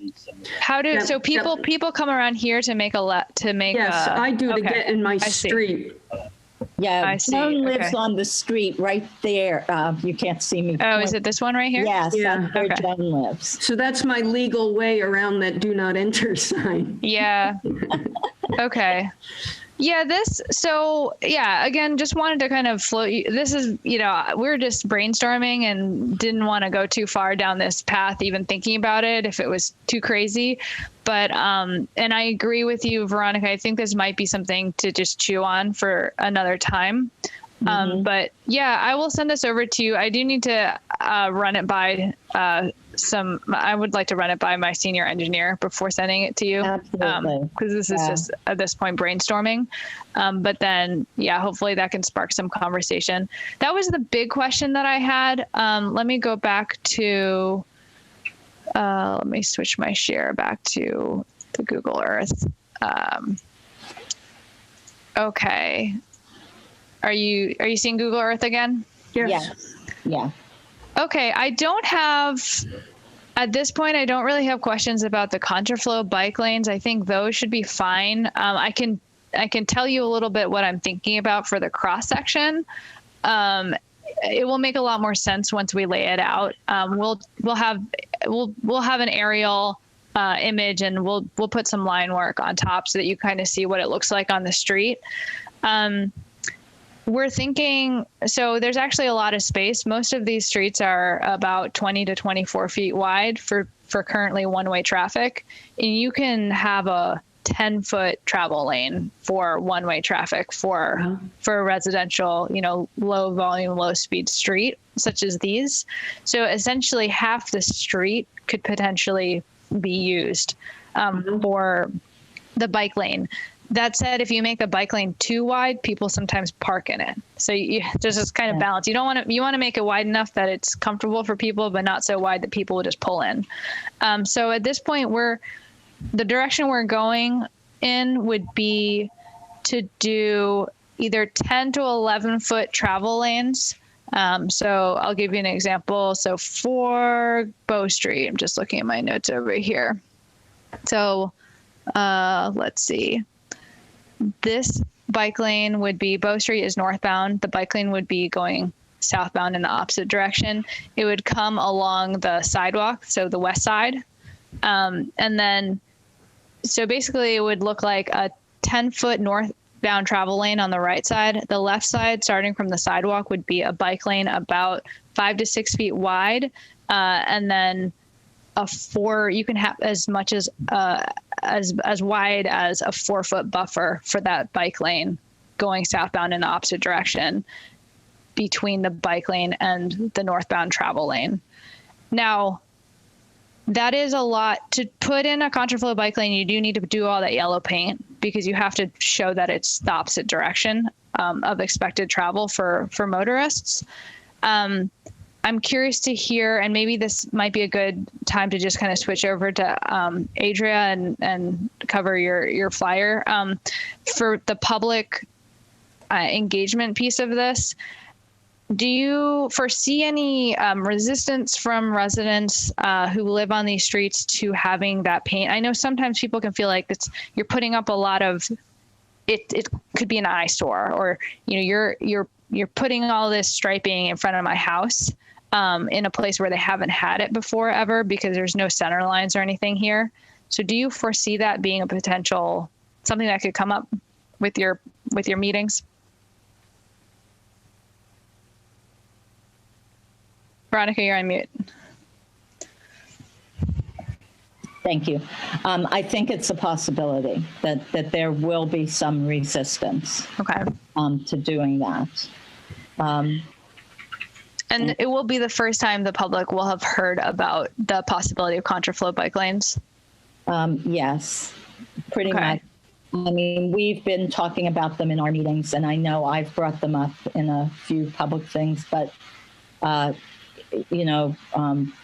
we need to do, I see a chat from Emily. I think we need to educate residents about rules around bike lanes. Mm-hmm. Do we need a do not pass sign on these contra lanes? I think that's true. And I think the importance of bike lanes, we need to, of safety for the people on the bikes and people driving cars as well. With bicyclists might be a good thing to do. So, so there could be some pushback on that. And we might not know, we might have to put in the grant without knowing. Yeah, I think so. So, other thoughts? Anybody else? Yeah, I think as far as the public, all of these streets, Bow Street, School Street, have kids on the streets. So I think in addition to make it safer for bicyclists, we may be able to just use the advantage that it makes it a little bit safer for the kids because we're somewhat controlling the traffic a little bit. And then the other thing is, as far as people have opposition, I mean, my experience with the rail trail is our job is to listen to them and to see if there's anything that they say makes sense that we could do to accommodate them, but then our job is done. I mean, basically, you just listen, and if they say, well, we're making the streets less safe or whatever, if it's not true, then we just move on without doing anything about it. Yeah, I don't think the pushback on the fact that there's a bike lane been put on the street is going to be, the pushback is going to be, people are going to be envisioning in their minds like hundreds of bicycles whizzing by their house every day, kind of disturbing their privacy. Yeah, you have a point there. The other thing is, you know, that street that everybody, that nice, beautiful, wide street with the Congregational Church on it and all, what street is that, please? That's Brookline. Brookline. It's Brookline. You know, I think just the natural impediment in people's minds, thank you, we're up to here, is that that street is so wide and so pretty and tree lined, and look at those beautiful historic buildings, and there's the common. It's going to be hard to get people off of that street from using that street. Cyclists, you mean?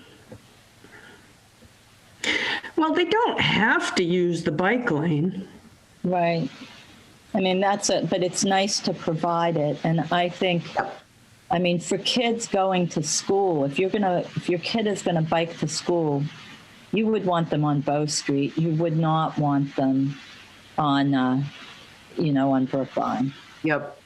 Yeah. So we'll do educationals, have the police do an educational or somebody at the schools and, to go in and educate the kids as to the bike lanes. If they sign on to Safe Routes to School, one of the parts of that program is a bike safety course for kids K through 8. Great. And this is where we would do it. It's nothing that's going to happen between now and February 25th, Yep. March 26th, or May 30th necessarily. Maybe May 30th, but yeah. And so anyway, so yes, this is something when we plan what we're going to present to the public, we need to talk about this. Okay. Yeah, I think I like the message that if kids are going down to the rail trail, because that is really going to be, it's an amenity for the town and a recreational spot, that if a kid is riding down one way, they should be able to ride back the other way to get home and not have to go all the way around in a different direction and on a potentially more dangerous street. So yeah, that could be part of the messaging around that, especially because it is a new type of facility that you're proposing that folks haven't seen around. Right. And I would suggest, I think you should use the photo that I shared from Sterling that shows that the contraflow bike lane installed. I can get you the JPEG of that. I'm sure that the person who took the photo would be fine with that. Thank you. Help to, show an example. All right. Yeah, that would be good. Emily just put something up in the chat. School Street. It says part of School Street is in the historic district. Do we have to include the bike lane in the historic application? That is a very good question. And if we do, it might also be good to include what that specific kind of bike lane would look like. Because if I'm thinking correctly, because it's a wide enough street and it's a two-way street, Margaret, the bike lane itself would be two-way. Is that correct? Yeah, this is one I need to take a look at because it might be a little bit too narrow. It's 26 feet wide. It's probably not, it's not going to be, there's only, so School Street is not going to be wide enough to have 2 travel lanes in either direction plus 2 bike lanes in either direction. Okay. There's only 3 feet. Once you make the space for the travel lane, there's only 3 feet left on either side. That was the only one. All the other ones looked, like it would be pretty easy to fit, but School Street was the one that is a bit narrow. That said, what is School Street like for people who are using it? Are there speeding issues? Do people feel, It's not too bad. It's Okay. in fact, a lot of townspeople use it as a walking or biking route. to get off the highway. Yeah. I think for School Street, given that it's narrow and you're not going to be able to fit two-way facilities, of course you could, fit in a facility going in one direction, but it's a two-way street. My sense is that given what you're saying about it being a little bit of a slower facility, you could get away with not doing bike lanes on School Street. I think the wayfinding is more important for it. So it's still okay to list it as a bike route, even though it doesn't have a bike lane. Oh yeah, yes, it can be a bike route. Yeah, I mean, people can bike on any street, right? Except for a highway. That makes sense to me. I think people feel like once they get on School Street, they're on a bike lane. Yeah, because really, this is a neighborhood street. Yeah. And you shouldn't need to have a striped bike lane on any neighborhood street. The only reason that you would have a striped bike lane on a street like Bow Street is because of creating that connectivity benefit of being able to go the opposite direction. That's the big benefit of that. But if people are not speeding and there are not high volumes of traffic on these streets, they're comfortable for most people. Unless there's cut through traffic or people are, who knows, there's teenagers who are using it to drive quickly. There might be some behavioral circumstances, but there's nothing here to me that suggests that I would immediately, want to go out and stripe that. Okay, then should we just agree to eliminate that bike lane, but keep the bike route signs? You'll have wayfinding here, right? And also here. At both sides, yeah. Yeah. Yeah, the wayfinding is important. I think it'd be nice. Yeah, I do too. So we eliminate the bike lane on School and Water. That makes sense. What about going from, and you're probably getting to this, Margaret, how is our time for Adria? Can we just take a break? Yeah, let's skip over to Adria. And talk about the public information session. We need to get something together for that. There's to present, and it'll be a virtual presentation again. And I can work on a PowerPoint for this that we can, project similar to what I did in that original grants meeting. It'll be short and sweet. But the question is date. Next week, Thursday, which is less than a week, or the 25th, I guess is the question. And I need to check with Hartley to make sure we can get timing. So I have to look at his schedule with the responsibilities he has to do Zooms for all of the towns. So what is available for us? I wouldn't want it to go more than an hour.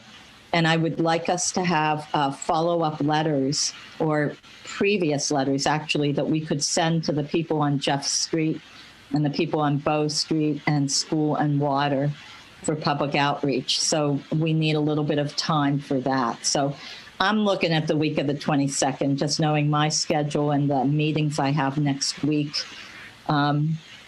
So does that sound okay? Ronnie, I think you have to advertise it in the paper 2 weeks ahead. I don't know if it's a official public hearing as such. Does this require Margaret or Adria or Joan? I didn't see a requirement for a public hearing for this. There's not a requirement. It's more that MassDOT has realized that over the course of the summer, there wasn't a lot of public engagement happening. So they're encouraging towns to be more proactive about it. Okay, there was a planning board meeting on Monday that people talked about it in.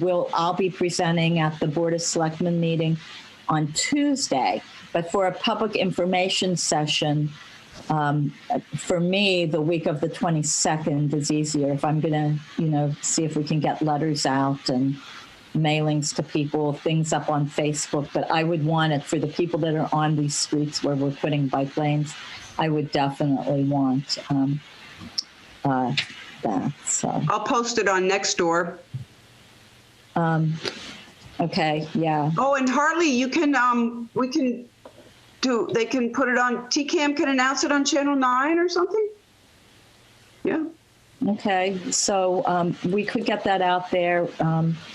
Adria, and Hartley, what is the availability? I guess first we need, are you available on Thursday, the 25th, Hartley, for a meeting? That's good to go. Like 7 to 8 is what I was thinking. Is that good for everybody? So let's go to the 25th then, 7 to 8 for public information. And I think we can, I'll look at Adria's flyer. If you could put the 25th on there, and 7 to 8 virtual meeting, and get that out to us. And then we can do the advertising on the local Facebook, and I'll send it to the newspaper. I'm not sure what newspaper we're sending to right now. It used to be Sentinel and Enterprise, but right now I think it's the Groton Herald. No, I think it's the Lowell thing. The Lowell thing, is it?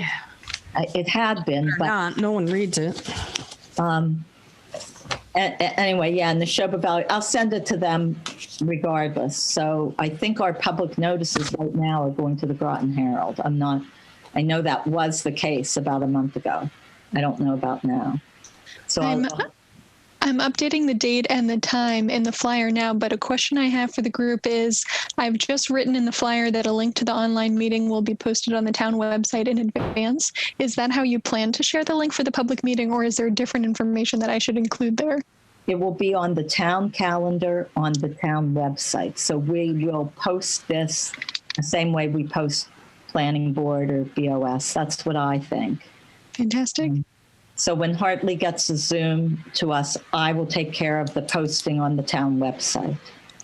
So, I'm also realizing, sorry, I'm seeing a chat from Emily about the image. I had included the most recent map as an image in the flyer before today's meeting, but I can definitely update that either with an updated map or with a more general image, whatever we think we'd like to include. Let's get our map to you after we're done meeting here today, because we're going to need to update it to take out a bike lane, the school street, blah, blah, blah, and anything else we talk about here. So we'll get a map to you. That sounds great. Okay. Thank you, Adria. Thanks, everyone. I'll stay on for another 5, and then I'll jump off right at noon. Okay, thank you. Hopefully we won't go much past noon. All right, so back to you, Margaret. Where are we at with everything? We've removed the bike lane on School and Water. So yeah. I wanted to look at the one that goes from School Street down Highland to 119. Okay, let me share my screen again. Okay. Oops, let's see, went out of.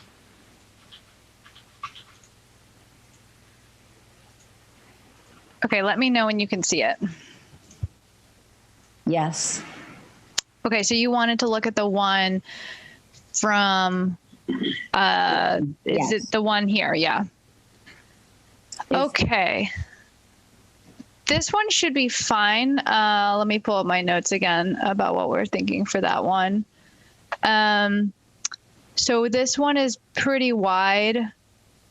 Yeah, I mean, this one's going to be fine. It's going to be the cross section in terms of like the bike lane, the buffer, and then the one-way travel lane will be pretty similar to Bow Street and also Depot Street. I did notice, so this one goes, let me just verify that I have this right. This one is going to go, let's see, which direction? Westbound, no. Let me just look at my notes here. Sorry about this. Where did I put that one?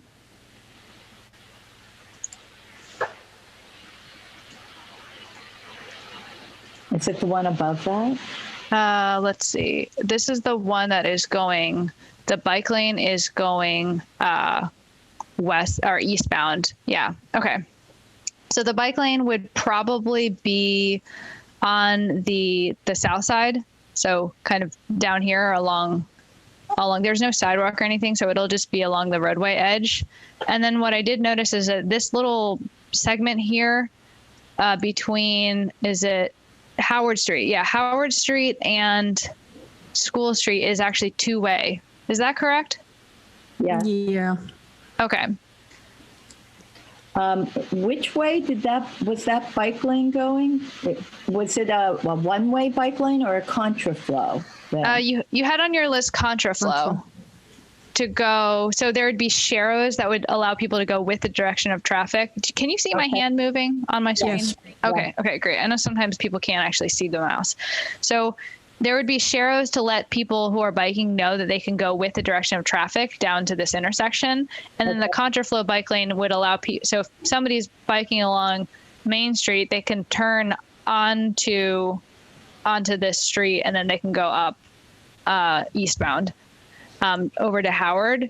Now here at this intersection, we need to figure out what the transition is here because it becomes two-way.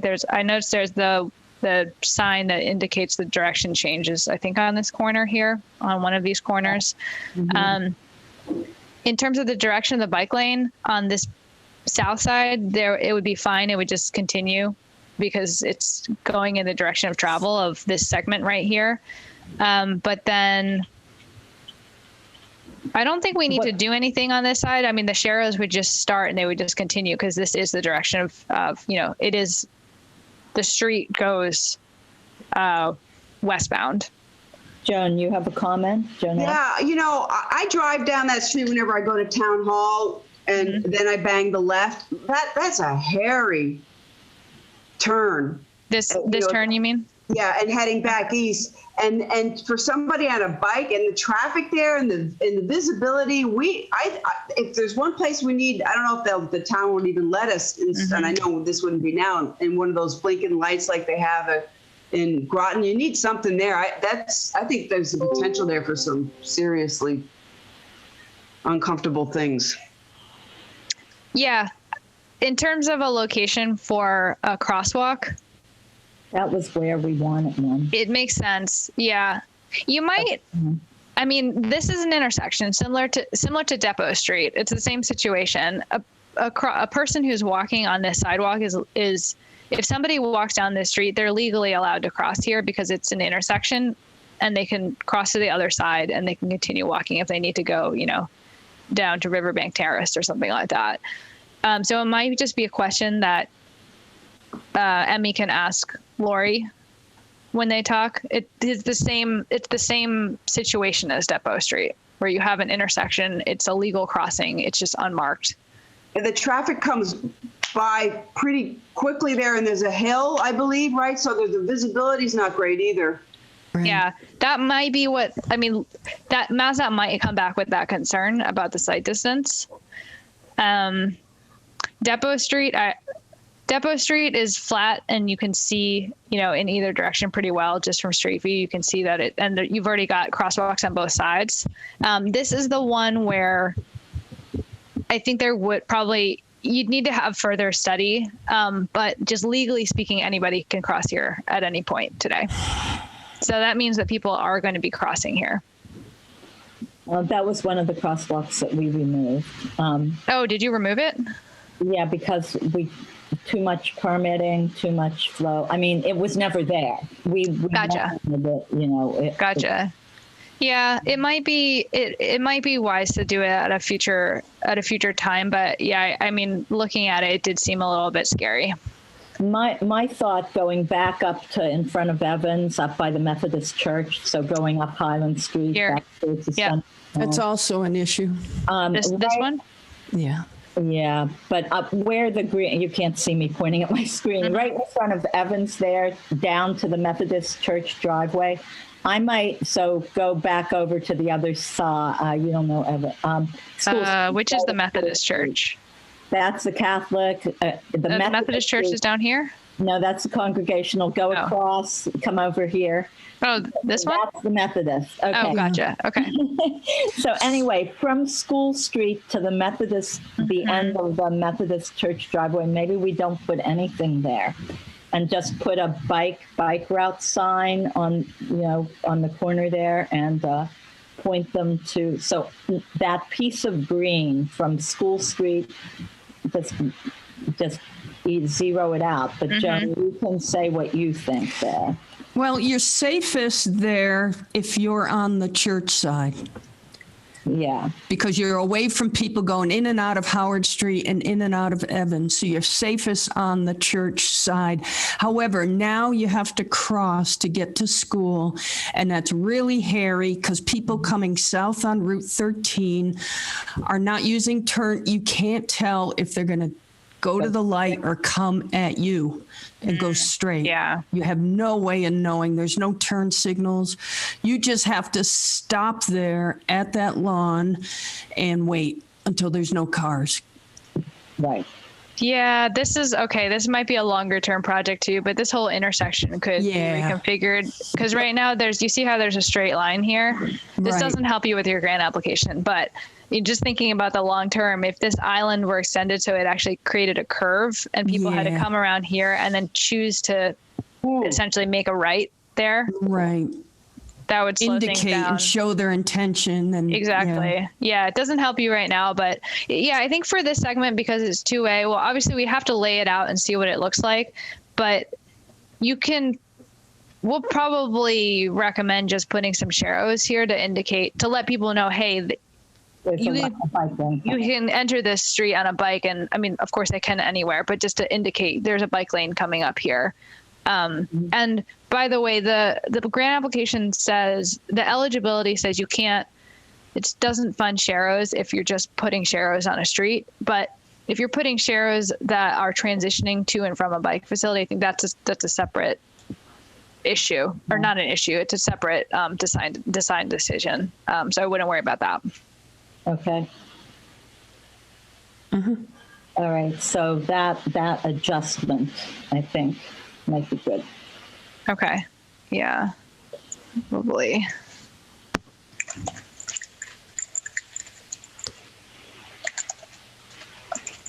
Okay. Was there anywhere else that you wanted to take a look? Okay, let me ask you a quick question about the Depot Street bike lane. Depot Street, cars go northbound up to 119. This is allowing bikes to come down southbound and get to the rail trail. Is your intention to have it end at where the rail trail crosses, or would you want to continue it down further all the way to 13?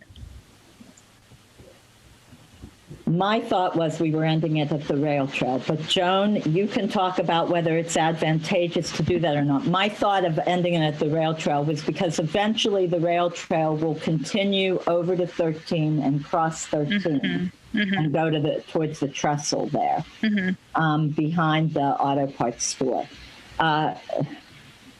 Anyway, that was my thought. But yeah, no, I agree. I say end at the rail trail for now, because that's what the goal of this project is, right? Right. To get us to open spaces. Yep. Okay. So that's what that's going to look like, is going to be 2 lines of yellow paint on the left side here that let the bikes know they can come down this segment. The yellow paint's going to end where the rail trail crosses. There's a parking lot. Yeah. No, go ahead. So your green line is a little longer than it needs to be. Yeah, this I need to, so it's actually going to stop here, right? Yes. Well, maybe, I'm not even sure if that lump of trees is going to come out. It might stop a little bit sooner, because right there is going to be the entrance to the parking lot to the rail trail. So I'm going to guess you would go in there on a bike. There's going to be a parking lot on this side or this side? No, the second side. On the right side. Yeah, just at the top of that clump of trees will be the entrance. Do we need to extend it to the connector? Because we're going to have signs on Route 13 for the connector. Well, no, I think we talked about not dropping that idea. Behind the auto parts, you mean? Right. Because... Right, and Veronica, didn't we decide to drop that idea? I think we're not going to use that there, because there's a little bit of, that will be the next phase of the rail trail. So Yeah. we decided, Considered we have 15 years of negotiating with the butters who encroached. I think we can't have this in 2 months. So I will take that out of my document then, Yeah. the connector piece. but there should be one right at Railroad Street. A sign. Okay. Yep. But just not further down. Okay. Okay, great. And so then at that same point, we shouldn't put signs for walkers on Railroad Street then. That would have only applied for the connector, correct? Correct. Yeah. I would. Yeah. Yeah. I agree with that now that we're talking about it. We don't need people accosted saying, wait, that's private property when in fact it's not, or, not that that would happen. I don't think it would. I don't think anybody would object, but I would stick with Railroad Street for now. Okay. Do trucks use Railroad Street? It looks like I can't tell if it's industrial over Not here. really or- industrial, Okay. maybe some, but not many. Okay. Mostly Railroad Street is, that's a very busy hardware store and moderately busy auto parts store. And This area. that's where a lot of the traffic is on that street. It is really busy. That's Apple Meadow, and it is busy there. So, Okay.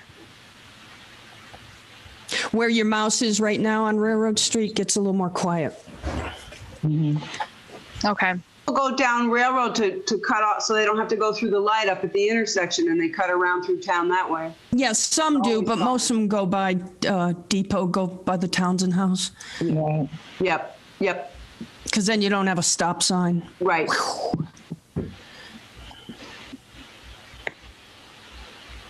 All right. So, Depot, we have, what about Jeff Street, Margaret? We should wrap up here in a few minutes. I'm sorry. Oh, that's okay. So Jeff Street, so we're waiting to hear back about if it can become one way. Right. So if it is not possible to be one way, we just drop the, kind of like that. Jeff Street can be busy if it's, if it's two way but at the same time, it might be best to just drop, if we can't get it one way, just drop the back and forth, the rail trail along there. What do you think, Joan? Drop the what? Rail trail sign? Not the rail trail, the bike trail, the bike lane. Yeah. If we can't get it one way, what do we do? Yeah, if you can't get it one way, then a bike lane is not going to fit. All right. Okay, so. Well, the thing is, what our goal with that was sort of additional parking for the rail trail. Yeah. I mean, because we do have enough. We do have some we will have some parking. But Jeff Street will still get used. Yeah. People can For walk events. on it. Yeah. Mm-hmm. But anyway, I think for futures, we're looking at building up that area to allow for walking and biking. If we can't get it one way now, we'll reevaluate and see what happens there. Because it's true that once the rail trail gets extended to the, going across, you have walking there, and you wouldn't need that bike lane. Right. Exactly. Once that's done, but that's a futures thing. Mm-hmm. So anyway, all right. So we know what to do there. Sidewalks, Margaret. Were you able to look at those? Yeah, for the sidewalks. So, I think you had said something about you're going to drop this sidewalk piece, right? I think so. For now, we have to drop that. Till we get the walkability and bikeability study done, and no point in making it better now. Yep. Yeah, that makes sense.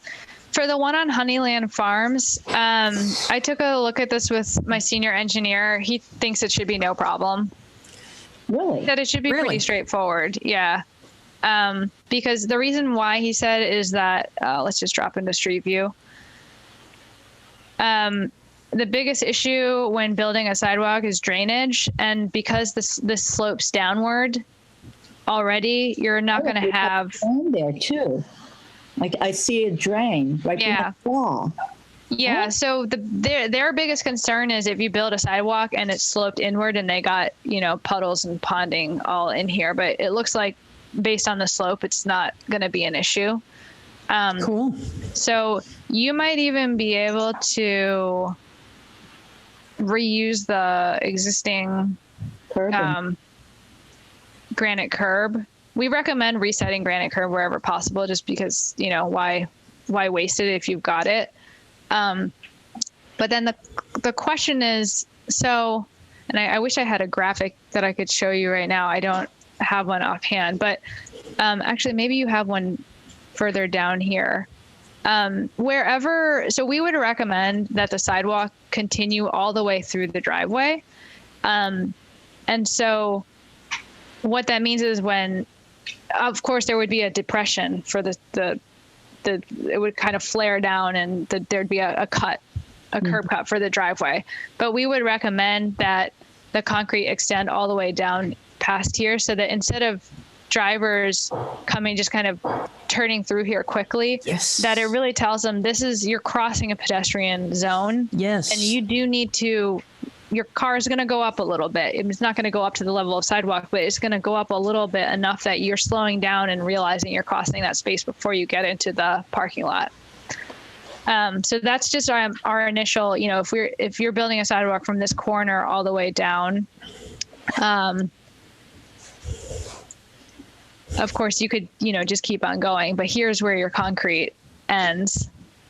And really this driveway should be treated the same way, but you could also just end it here, and you'd have to rebuild these two little corners and rebuild the curb cut for the driveway. But essentially, you'd be redoing this whole space right here. Wow. Do you really think we could do that as part of this? Do you have a contractor that you work with for sidewalks? Well, I know we have new sidewalks going in on the common right now, and we have a contractor that did that.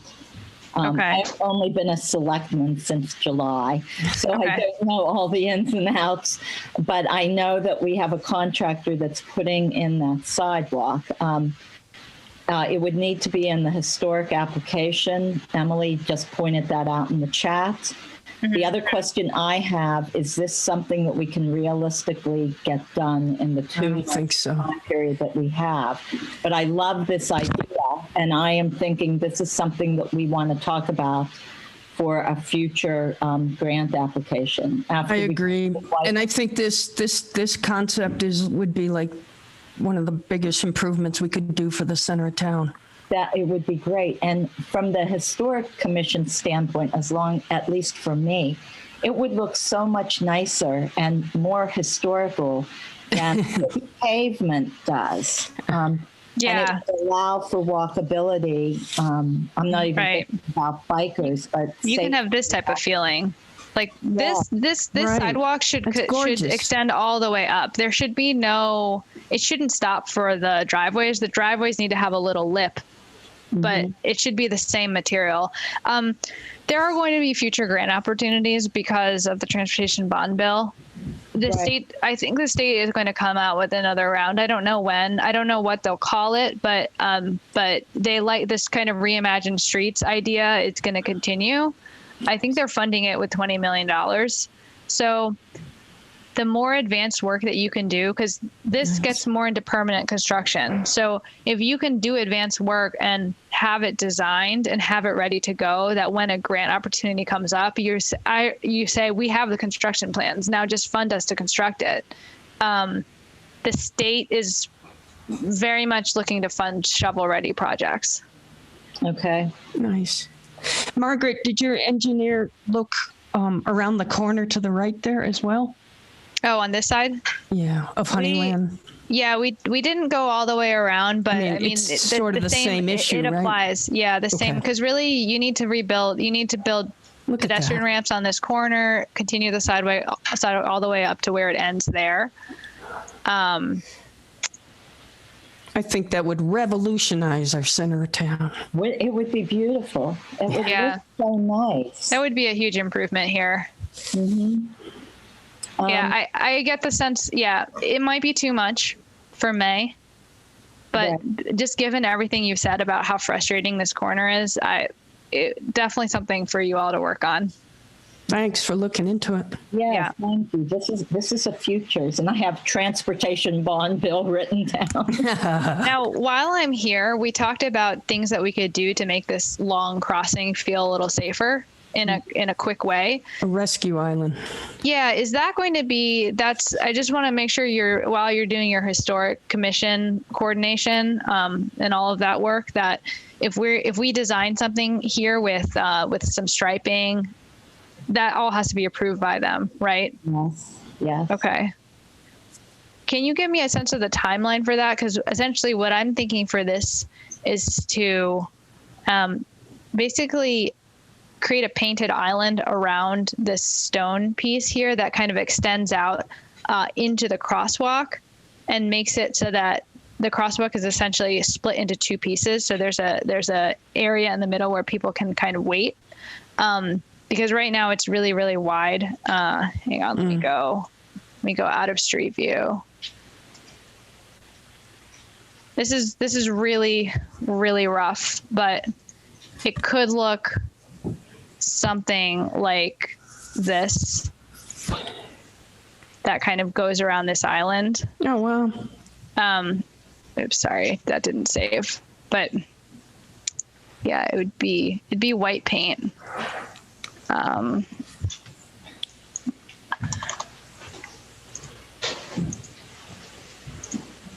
So something kind of like that with there'd be some diagonal striping to let people who are driving understand the direction of travel better, but just something to kind of delineate this space a little bit more and break it up so that people feel like there's a refuge in this area. Cool. Ideally, long term, and I don't know, if there's a historic nature to the way that there's like some cobble or the kind of the stonework there. I think long term, you'd want to look at reconstructing that island so that the shape of it actually helps to create that pedestrian island and everything's raised. But for the purpose of this application, you could do something a lot quicker just with white paint. You can add some flex posts, but you might get the pushback. Well, it doesn't look, flex posts don't look nice. The striping doesn't look nice. It's not historic. So I wanted to flag that as a possibility and point of coordination. Interesting. From a safety point of view, also people come out of that Honeyland farm actually to the north side of that island to get in that far lane. So they just go straight across come around by like a this? car. Yeah. Yes. It's hair raising when you're on a bike. Yeah. So maybe that island could be lengthened as well. Right. Yeah, because it doesn't need to be. It can actually go all the way up probably, well, depending on how wide it is here and what the parking configuration is, it could potentially go all the way up to this crosswalk and it could have plantings in the middle. I mean, you could do a lot there. It could be really fancy or it could be very simple. Your best bet with the historic commission, the idea of those of paint lines and everything, but I think maybe if we could offer down the road some reconfiguration of that, beautifully done with the cobblestones, different shape, longer, whatever, that might work. Those are also they have like memorial signs on each of those islands. So that's a consideration. Okay. Yeah. My feeling is not to add that in for this time around, but to keep that in line for when we do the sidewalks and the Honeyland Farm reconfig. That's what I'm thinking right now. I like it. That could be really nice there. Could be really nice. Yeah. The future is in our hands. So that I'm going to have to keep the recording of this so that I have this all for futures, because these are really good ideas. And it would really help us from a safety standpoint, I think, and a walkability standpoint. So, Okay, so it sounds like for the purposes of the grant application, this area might be a bit too much to bite off for May. Would you like us, do you want us to include, the striping here looks like it's in pretty good shape. Would you want us to include the striping here to restripe this crosswalk as it is? I think so, yes. Okay. I feel like anything that's already should be, you know, Okay. so, Nice work. yeah, this is great. Okay, well, that's all I have in terms of questions and things that I wanted to run by you. So our next steps would be to actually draw out what those bike lanes look like. For the crosswalks, we'll wait to hear back from you and Emmy about what you hear from the district. And then that will allow us to start figuring out the linear footage of the striping and the costs for that. That would be great. That sounds good. Question, do we need to wait to hear back from the district if we're just saying that we have applied, for approval, but that maybe the abstract would include these, based on approval, or do we have to have that confirmed, Margaret, before we can move forward with the grant? Question. We can easily come up with, all of the signs and striping that you would need and the cost for that. And then we could separate it out by location so that, if you find out that something changes for a particular location, you can just take it out or modify it. I don't know in terms of MassDOT's internal process, how they want to handle the district coordination with you versus what headquarters is doing with the grant application review. But yeah, we can certainly move ahead and start getting the information together for you. That's what I think we should do. Emmy has some questions to get answered, that set of questions we talked about earlier. And once she has those, then we have a pretty definite idea of where we're going. And if you can put it together that way, and we can just drop out the pieces that we need to. Okay. If in fact we need to, I'm hopeful that we don't have to. I think the Jeff Street one way is the biggest piece. Okay. I think everything else is pretty well set. Okay. I think what I'll do for the crosswalks is, because each of them are, we can make an assumption about each one being a certain, number of feet, because they're pretty similar for all the ones that are along Route 119. So we'll provide a cost for, here's all your crosswalk on Route 119 for the striping and the signs. Here's the add-on for the RRFB. And then we'll group all the Route 13 crosswalks separately. That way because I don't think that we'll provide you every single crosswalk, broken down. But we'll try to group it that way. If you need to make any changes based on local jurisdiction versus state jurisdiction, then that'll be easy. That sounds good. So that'll allow us to move forward with that.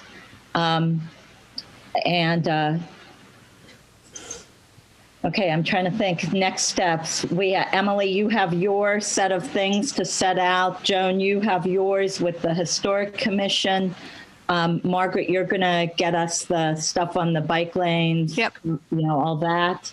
Crosswalks. I'm going to start working on a presentation and the letter to abutters. Jennifer had done a wonderful job in a letter that she wrote for Jeff Street, and I'll see if I can't just take that and edit it and get a presentation together. Adria has the sign. Joan, how do we look on the application? Joan W., can you look at the grant application piece and see that where there are needs, things that we haven't thought of, that I think mostly we can just pop things in where they ask, but are there things that we haven't talked about that we should be talking about? Well, we're going to need implementation planning. So I populated a lot of the upfront stuff of, sort of the touchy-feely stuff of what are your goals here?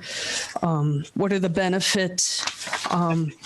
Everyone should look at them and see if we're on the right track, if I was on the right track. Then it gets into, and then I also populated, like, is this good for schools and children? And is this good for seniors? Safe routes to parks. So I put something in for probably the first 8-10 questions. So then it starts to get into implementation, staffing. I've got nothing for those. So that is where we would put in, that Jim Smith and the highway crew will be installing the signs. Yeah. They'll be using a contractor for the striping and the bike lanes. Is that correct? We'd be putting all that stuff in there. Yep. Yeah, you can put Markings Inc. in there. Okay. So something to the tune of, we've identified a, striping contractor that we plan to work with. Would we put the sign contractor in there as well? Yep. Yeah. Put in, let them know that you've already started organizing all of these contractors. I don't know where you are, with your procurement, but we can't procure anything, I don't think, until we're awarded the grant. But I know that Emmy has talked to, for the You Are Here signs and the other signage. Emily, jump in if I'm not saying it right. But we have vendors identified that we will be working with and that contact has been made with. Yeah, I think that's perfect. Yeah, that would be the information you'd put there. Okay. We just lost Joan W. All right. So, all right. So I think we're good with next steps. Presentation, it will be on 2/25. Well, I'm doing the presentation to the board. The public info session, 2/25.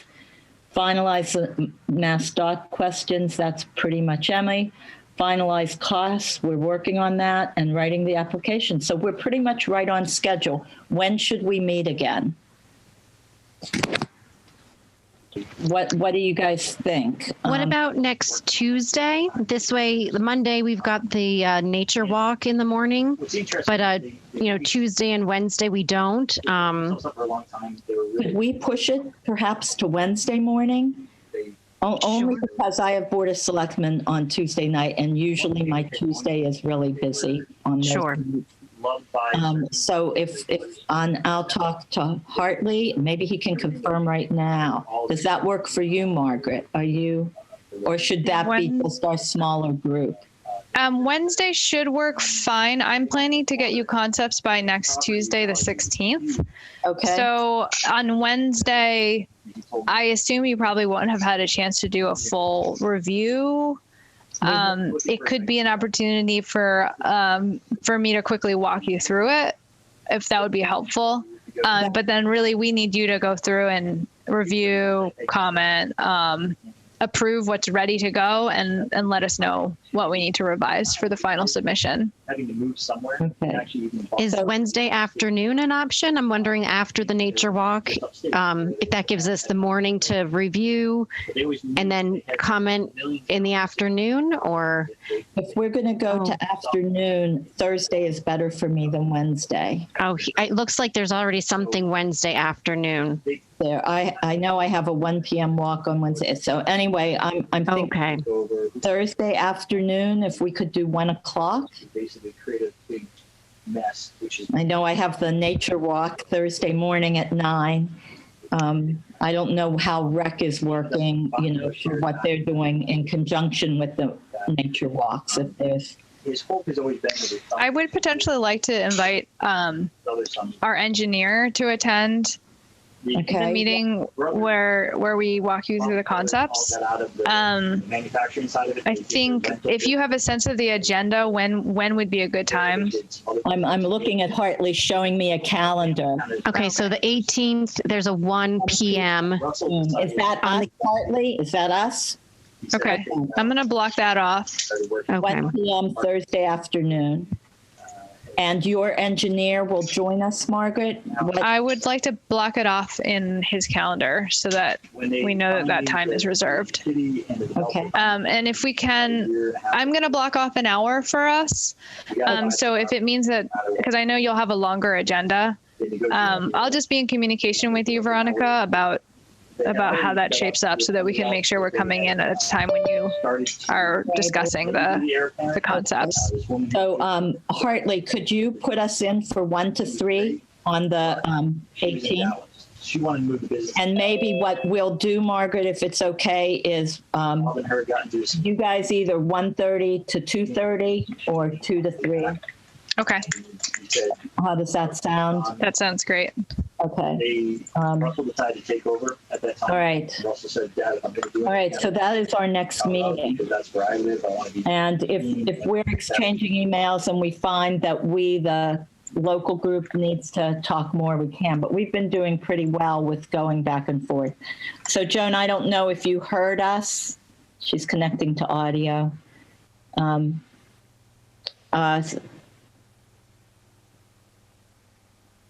So I'll check with her and make sure that she's available 1 to 3. Maybe I can chat it in. Oh, it just disappeared on me. Because we're also missing Emmy and Jen, it might be good to just send an email to everybody with our next meeting. Yes, I will do that. Thursday, 1. No, it's 2/18. Huh, I'm back a month. 2/18. Next meeting. Okay. So that's the plan. And then we'll go from there. Our public information session is the 25th. And if we do it on the 26th, Margaret, if we do the application on the 26th, are we cutting it too close? You know, should we do it on the 25th, you know, putting it in, assuming we're ready? Yeah, I mean, of course, earlier is always better. By the 25th, even if you have a public meeting and you get feedback, you're not going to have a lot of time to turn around revisions. After you get the grant award, you can reassess if you need to reallocate any of that money to make modifications to the project. Then I think I would target, for me, either Monday or Tuesday of that week, the 22nd or the 23rd, for actually doing the application. That's what I'm thinking. Is that okay with everybody? Margaret, do you think that's too optimistic? Oh, do you mean to submit the application? Yeah. Or maybe if you learn anything, you know, that really has to change something at the meeting, it might be better just to have it in draft form. Okay. Before, you know, so that you if you need to make last minute changes, you can, and submit it on the 26th. Okay. So we'll keep it there. We'll just have it ready to go. Yeah, it would make sense to have your entire application package ready. Okay. All right. So we might want to meet the 22nd or the 23rd to put the package together. And for any comments on the on what we will present on the 25th to people, and then plan on the 26th. My fear, this is my fears coming out, because I know how spotty sometimes our internet can be, that we wouldn't have, this all has to be entered online. And what happens, you know, do we drive into a library in towards Boston where they have better service to, you know, submit? I just worry when I'm on the last day. But anyhow, okay. I think we're good then. I think we have a plan. I'll write up some minutes and send them out to everybody, and we'll go from there. Everybody should check the application that Joan has. That includes me. We'll all look at it. Sorry, I got kicked off there off my, speaking of internet connection. Right. So anyway, all right. So thank you, everybody. I think we're all set. Thank you very much for all the time, and see you on next week, Thursday. All right. Bye-bye. Have a good weekend. Long weekend. See ya.